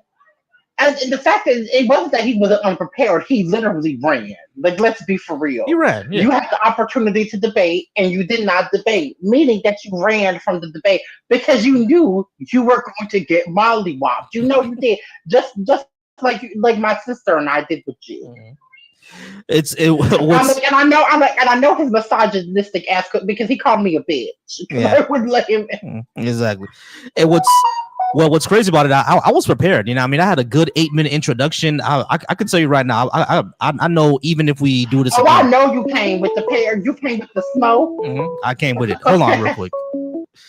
Call from David. All right, David, how's it going?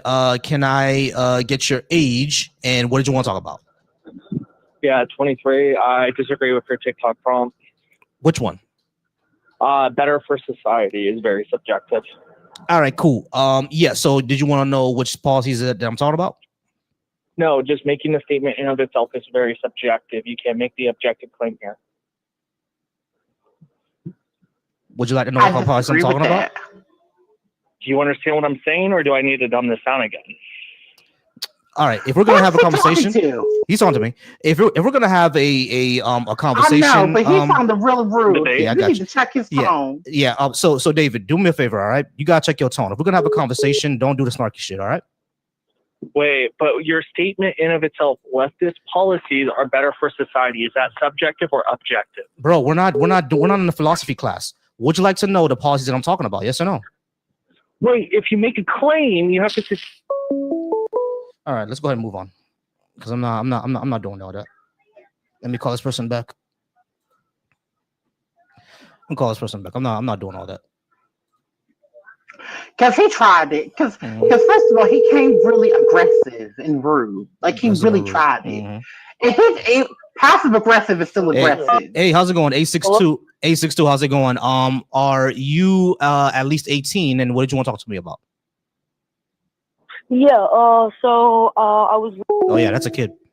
All right. We're gonna move on to Happy. Happy, how's it going? Are you at least 18? And which one did you disagree with or want to talk about? Yeah, I was the one that was just on the phone that you wanted to hang up on. Okay, yeah. So did you want to know which policy I'm talking about or not? I just want to know first, is this objective or subjective? All right. We're gonna go ahead and move on because I'm gonna see why people. Because I don't know why people don't get this. This is easy, y'all. Because this is not a philosophy. It's not a philosophy class. That's not what we're doing. It's not a philosophy class. It's not a philosophy class. He gave you a direction. He said either you are going to come and debate the topic at hand, or you are going to leave. No, you want to debate. No, that's not the debate. You can either address the prompt as it is, or you can leave. Yeah, just address that's the what prompt. it is. If you want to know, I'm like. Also, I don't know. I'm like, in the words of my sister, honey, I don't know. Would you people from the Caucasus Snookers keep on coming into these spaces, thinking that you're going to dominate the conversation? yeah, That's not how that works. that's not how that works. We're not doing that here. Debate with the All right, conversation. so we're let me just do this. Let me just do this. All right, come back up. Come back up, because I don't think he understands what we're doing here. Go come back up. All right, so we're gonna teach you some. All right, so Happy. This is what we're doing, okay? All right, we're not having a philosophical back and forth. We're not going to be. Hold on, shut up. We're not going to be talking about P not P. That's not what we're doing here. All right, you can probably do that for number 2, but number 1, that's not what we're doing. Leftist policies are. Hold on, be quiet for a second. Leftist and from the position I come from, leftist policies are better for society, and I have an idea of the policies that I'm talking about and how they would be better. Okay, that's what we're talking about. We're not going to be going through the epistemic ontology, whatever. That's not what we're doing here. So don't ask me. Hold on. So ask me, is this objective or subjective? Don't fucking matter. Let's talk about what the prompt is. I believe that there are certain policies that are better for society. In America, we define those as leftist policies. Do you want to know what those are, or do you want to do philosophical meandering? What do you want to do? Wait, hold up a second. You believe that's still indexed to your personal. You could just agree saying that, yeah. Happy. Stop that, bro. Address it as it is. Address it as it is, bro. Just address it as it is. Do you want to know the policies I'm talking about? Yes or no? Yeah, let's go with the policies. Okay. The policies I'm talking about are things such as universal health care, renewable energy, investment into our infrastructure so we can have more public transportation like trains and buses. I'm also talking about things like parental leave, because parental leave it will help us, like at least new parents, spend more time with their children, etc. What these policies would do would decrease stress. I think they will also decrease actual childcare, which is one of the big things we have in our society now. The expenses of childcare. If we had universal education starting from pre-K, that handles a lot of our childcare. If we had universal health care, that handles a lot of the issues that we have later on in life, a lot of health issues, because people would do more preventative care. Makes us healthier, makes us more productive, decreases childcare, encourages families. These are the policies that I'm talking about. Why do you think? Let's go with universal do you think those would be bad first? Yeah, I have a problem with universal healthcare. Let's talk about it. What obligation do I have to make sure that you have healthcare? You don't have an obligation to make sure I have okay, healthcare. Cool. When it comes to universal healthcare, everyone pays into this. So will there be a way for people to opt out, or is this a mandatory? No, it's universal. Wait, you have to pay into universal healthcare. Do you know how it works? I know how universal healthcare works. Yeah. So everybody, Happy, stop. Again, I'm gonna tell you one more time. You're not gonna come here and dominate a conversation. This is not your stage. Stop with the snarky shit, bro. I'm not about that. I can actually have a decent conversation with someone who's my opponent. But if you're gonna do that, don't come up here assuming that you're just gonna go and dominate conversation and treat me like a kid. All right? That's not what we're doing here. We're two grown men. Shut up. We are two grown men having a conversation. You need to chill out with that shit. Yeah, what obligation do I have to make sure that you have healthcare? It's not about that. Okay, I'm gonna just drop him because I don't like. Yeah, I'm gonna be a bit. You know what, Volsey? Today I'm gonna be a bitch. Absolutely, I'm just gonna have to be a bitch. Yeah.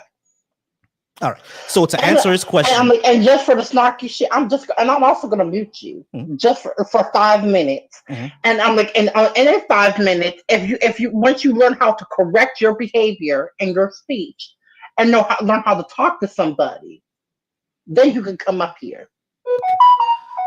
And I'll even answer. I'll answer his question because this is one time thing. But since he wants to talk to the host like a kid, I'm gonna put him in timeout like one. So just to answer his question, it's actually not about that. It's not about obligations. At the end of the day, we could actually say that we do have an obligation because we live in a society together. So it's best to make sure that everyone is taken care of as much as we can. That'll be number one. But the second thing that I would say is that it's not about it being mandatory or obligating or anything like that. It's not what it's about. It's simply about this is the best way for us to have for us to run our healthcare. And we've seen it work in other societies. We're the richest society in the world and don't have it. It's not really about that. It's beneficial for us. It's beneficial economically. Every single industrialized nation has it. Even some unindustrialized nations have it. You know what I mean? So it's crazy that we can't. You know what I mean? It's not about you're obligated to do something. That's not how universal healthcare works. Call from. All right. You're probably gonna be my last caller, 585. Can I get your name and age and what do you want to talk about? My name is Maddie B. Getting Money. I was the one in the comments. It has nothing to do with the guy calling me a coward to call in. I'm calling in because I want to know why I was banned off of your channel. Oh, I don't know. Did you say something racist? Nothing at all. I'm just in there talking normal, just talking back and forth. I didn't say one crazy thing. I don't remember blocking him. In your comments at all. I think he's over on the YouTube. Well, I gotta trust my mods. So whatever you were arguing about, I'm not sure why you got deleted. But if you said something racist, if you said something racist or hold on, Maddie, calm down. If you said something, bro, you're not, because you're talking while I'm talking. You're talking while I'm talking. You are talking while I'm talking. You are talking while I'm talking. I can already see why he got banned. Okay. So if you're talking while I'm talking, I'm gonna tell you to calm down. So, Maddie, that has nothing to do with if you're talking while I'm talking, I'm going to tell you to calm down. Go ahead. If you're talking while I'm talking, I'm going to tell you to calm down. Don't tell me to go ahead. I know when to go ahead. This is probably why you got banned. No, so, this is probably why you got banned. This is probably why you got banned. Because you can't chill out. You can't chill out. Go ahead. The way I talk to people is that you do not demand me what I do on my own platform. So be quiet for a second while I finish. Can you do that? Can you do that? Can you do that? You're the one calling me. You're on my platform. So can you chill out? Can you? Okay. So if you're gonna be quiet, you don't talk. All right. So my question was, Maddie, did you want to talk about number one or you want to talk about number two? I don't know why you got banned. It doesn't matter to me. Either one. Want to talk about number one, number two? Okay. Leftist policies are better for society. The policies that I'm talking about, I'm not sure if you heard. Things like universal health care, things like renewable energy and much investment into that. Things like guaranteed housing, parental leave, etc. All these things I think decrease stress both physically and mentally, and it causes us to become more productive in our society. Why do you think those would be bad things for society? All right, let's first talk about universal health care. Yes, I think universal health care would be nice. Of course, we all want to be able to go to the doctor and not pay, but you got to look at where this has happened in the world already. Go to Canada and see what their health care is like, and you tell me that you want that. Yes. When medical assisted suicide is 1 out of every 5 deaths. Yeah. So when it comes to medically assisted suicide, it's because Canada believes in the right to die. So they have that. So they have that, but that doesn't mean that just because they have medically assisted suicide, therefore their entire healthcare system is kind of screwed up. And my second question would be, why is Canada the example and not Switzerland? Canada's the example because they're kind of sized almost as big as we are. Switzerland's a tiny little country. How about France? You got to look at somebody with a large population. Maddie, how about France? How about France? Have you been to France? Yeah. Actually, no, but my father has. How their healthcare works? Their healthcare, they have universal healthcare. Right. And have you seen it in person? I haven't seen it in person, but I have friends who live in France. Then. Hold on, Maddie. Maddie. This is exactly why I say calm down. If I'm talking, you don't talk. So the reason when I'm talking, you don't talk. So when I'm talking, you don't talk. So when it comes to Canada, right? Like you wouldn't talk to me like I don't talk. You don't talk when I talk. You don't talk when I talk. You don't talk when I talk, little boy. Little man. Don't talk when I talk, please. Little man. Little man. Can you talk to what? Can you please learn how to raise your hand, little man, when we're talking? Because now I gotta teach. Now I gotta treat you. Now I gotta treat you like how teachers treat kindergartners, because you don't know how to control your damn mouth. No, you don't know how to talk. So you don't know how to control your damn mouth. You see, I was already talking. I was already explaining things. You asked me a question. Have I ever been to France and seen it? I said, no, not me personally. But I have family that lives in France, and they love their healthcare system. I also have family that lives in Canada, They're fine with their healthcare system. Canadian healthcare system does have problems. I'm not gonna say it doesn't have problems. It does have problems. They have longer wait times than us.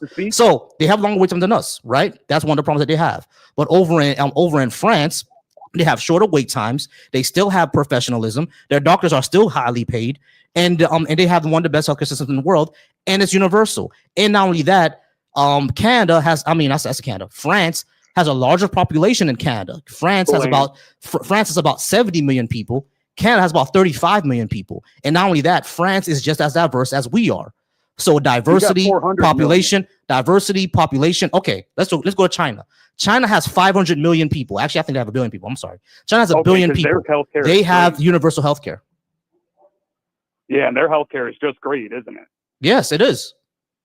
How come when I literally watch, you ever freaking Furious Pete? Have you ever watched Furious Pete on YouTube? I have no idea what that is, but I don't go off of YouTube as any proof of anything. No, listen, this guy had cancer. Every time he went in to get his cancer treatment, he had to wait in the waiting room for 4 hours before they brought him in. He had an appointment and everything. When I had cancer, when I went in, I never waited in that waiting room more than 10 minutes because they know I felt like shit, and they knew that I didn't want to be out there around all them strangers.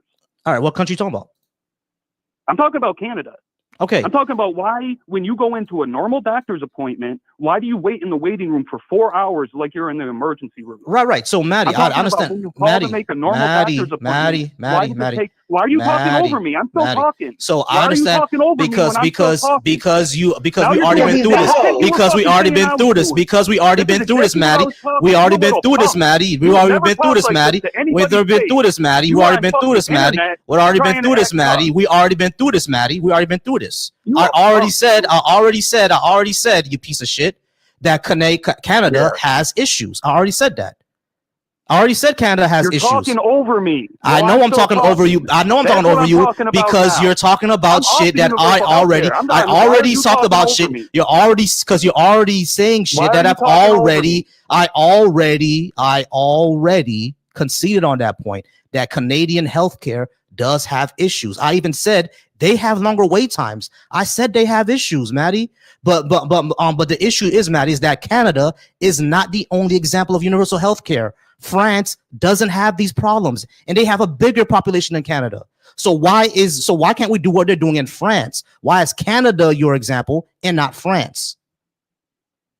Because Canada's right next to us. So what? I'm gonna go by what I'm like, tell him. I'm like, your mom pointed out that he pointed out population size. Hold on, Kay. So, Maddie, here's the problem, Maddie. You pointed out population size. You pointed out what you didn't say diversity, but you only pointed out population size, right? You said they have a comparable population to us. I agree. Their healthcare system also has issues. I agree. However, France also has a population that's similar to ours. Is just as diverse, and they have 65 million people, more than Canada. They don't have the issues that Canada has. So the question would then become,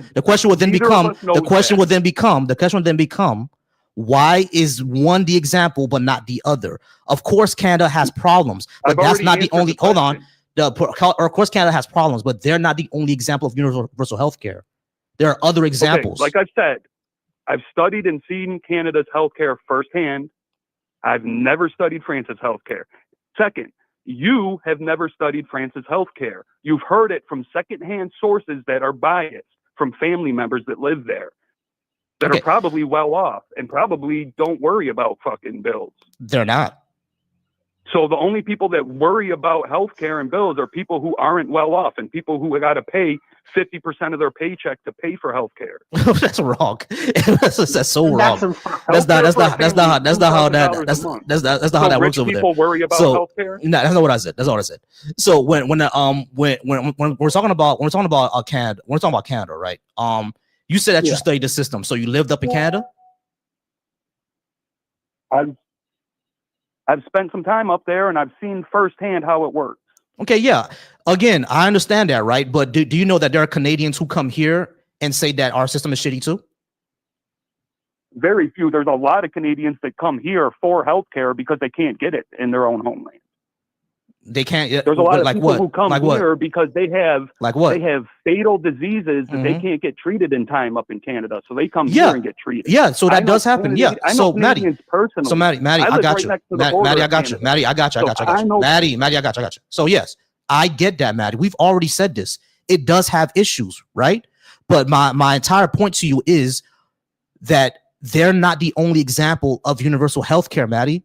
There are other countries that have universal health care that don't have those problems.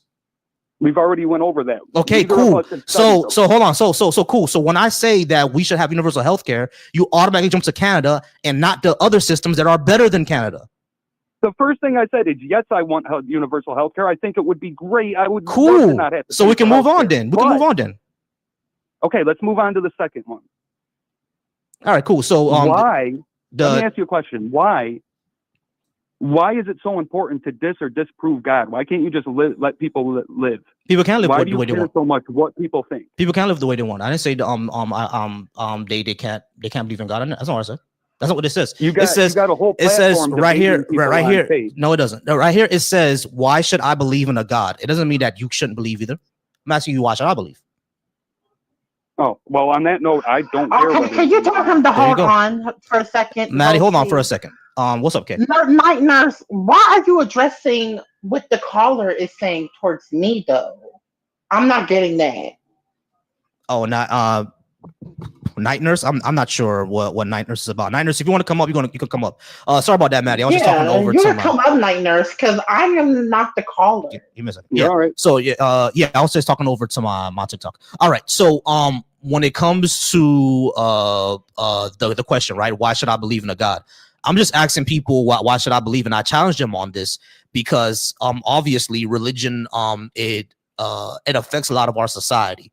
So, and not only that, I want to normalize atheism, right? Because you'll be surprised how many people will take a look at somebody like me, assume that I'm Christian or Muslim, and if I'm not, they think something is physically or mentally wrong with me, and there isn't.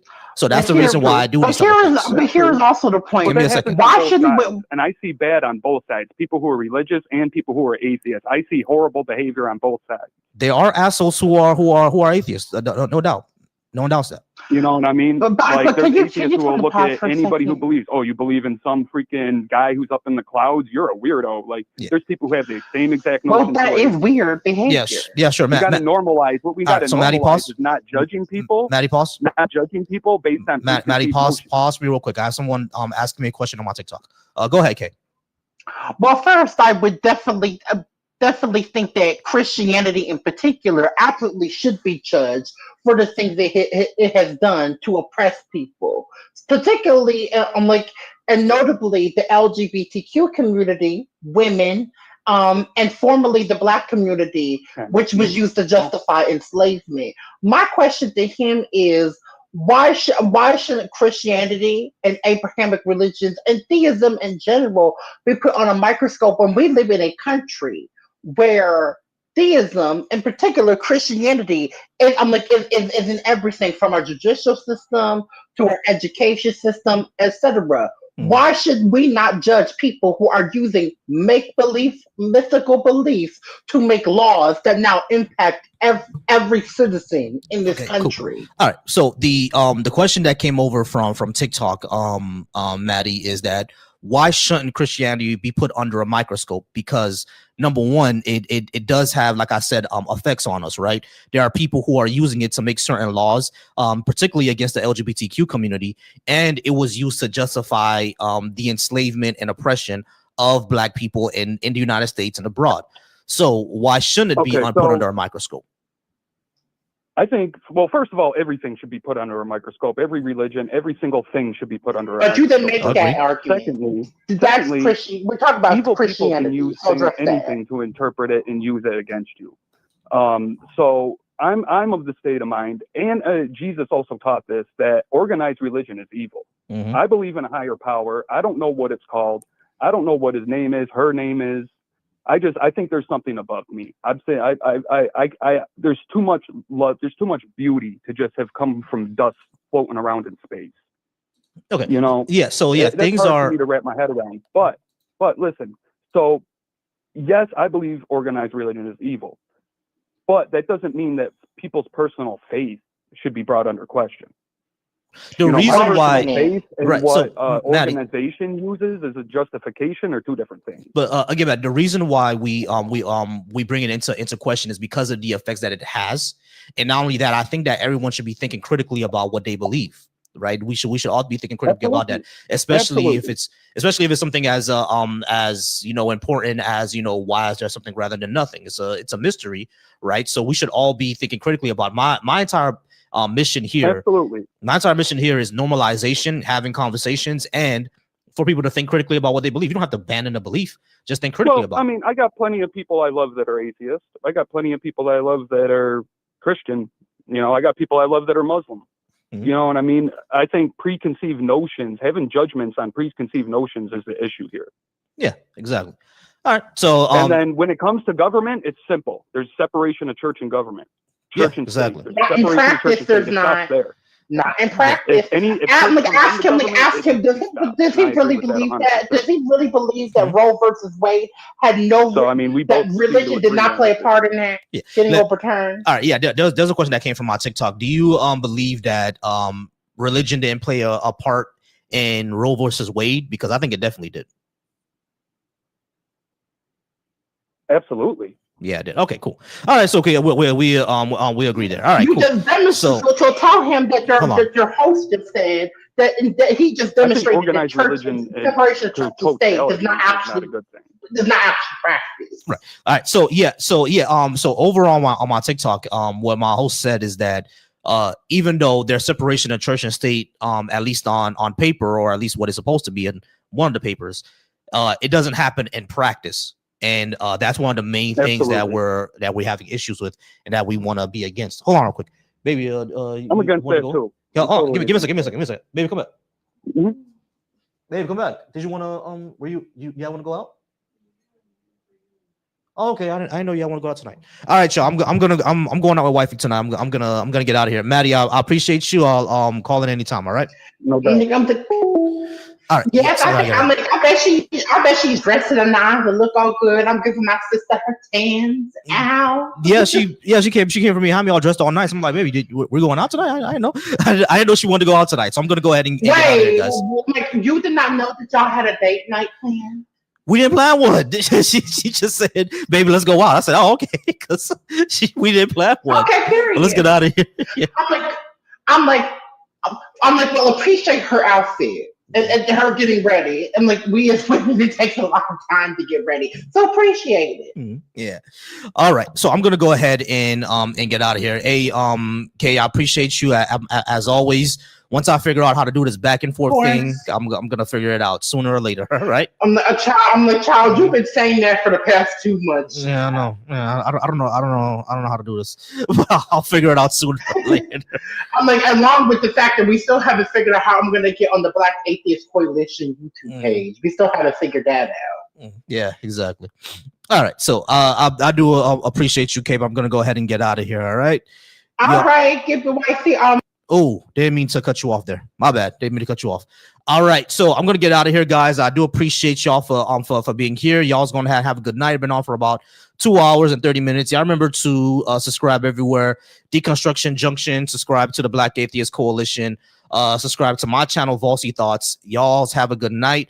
I appreciate y'all. And as always, every man should be soft, be secure, be affectionate, be wise, be flexible,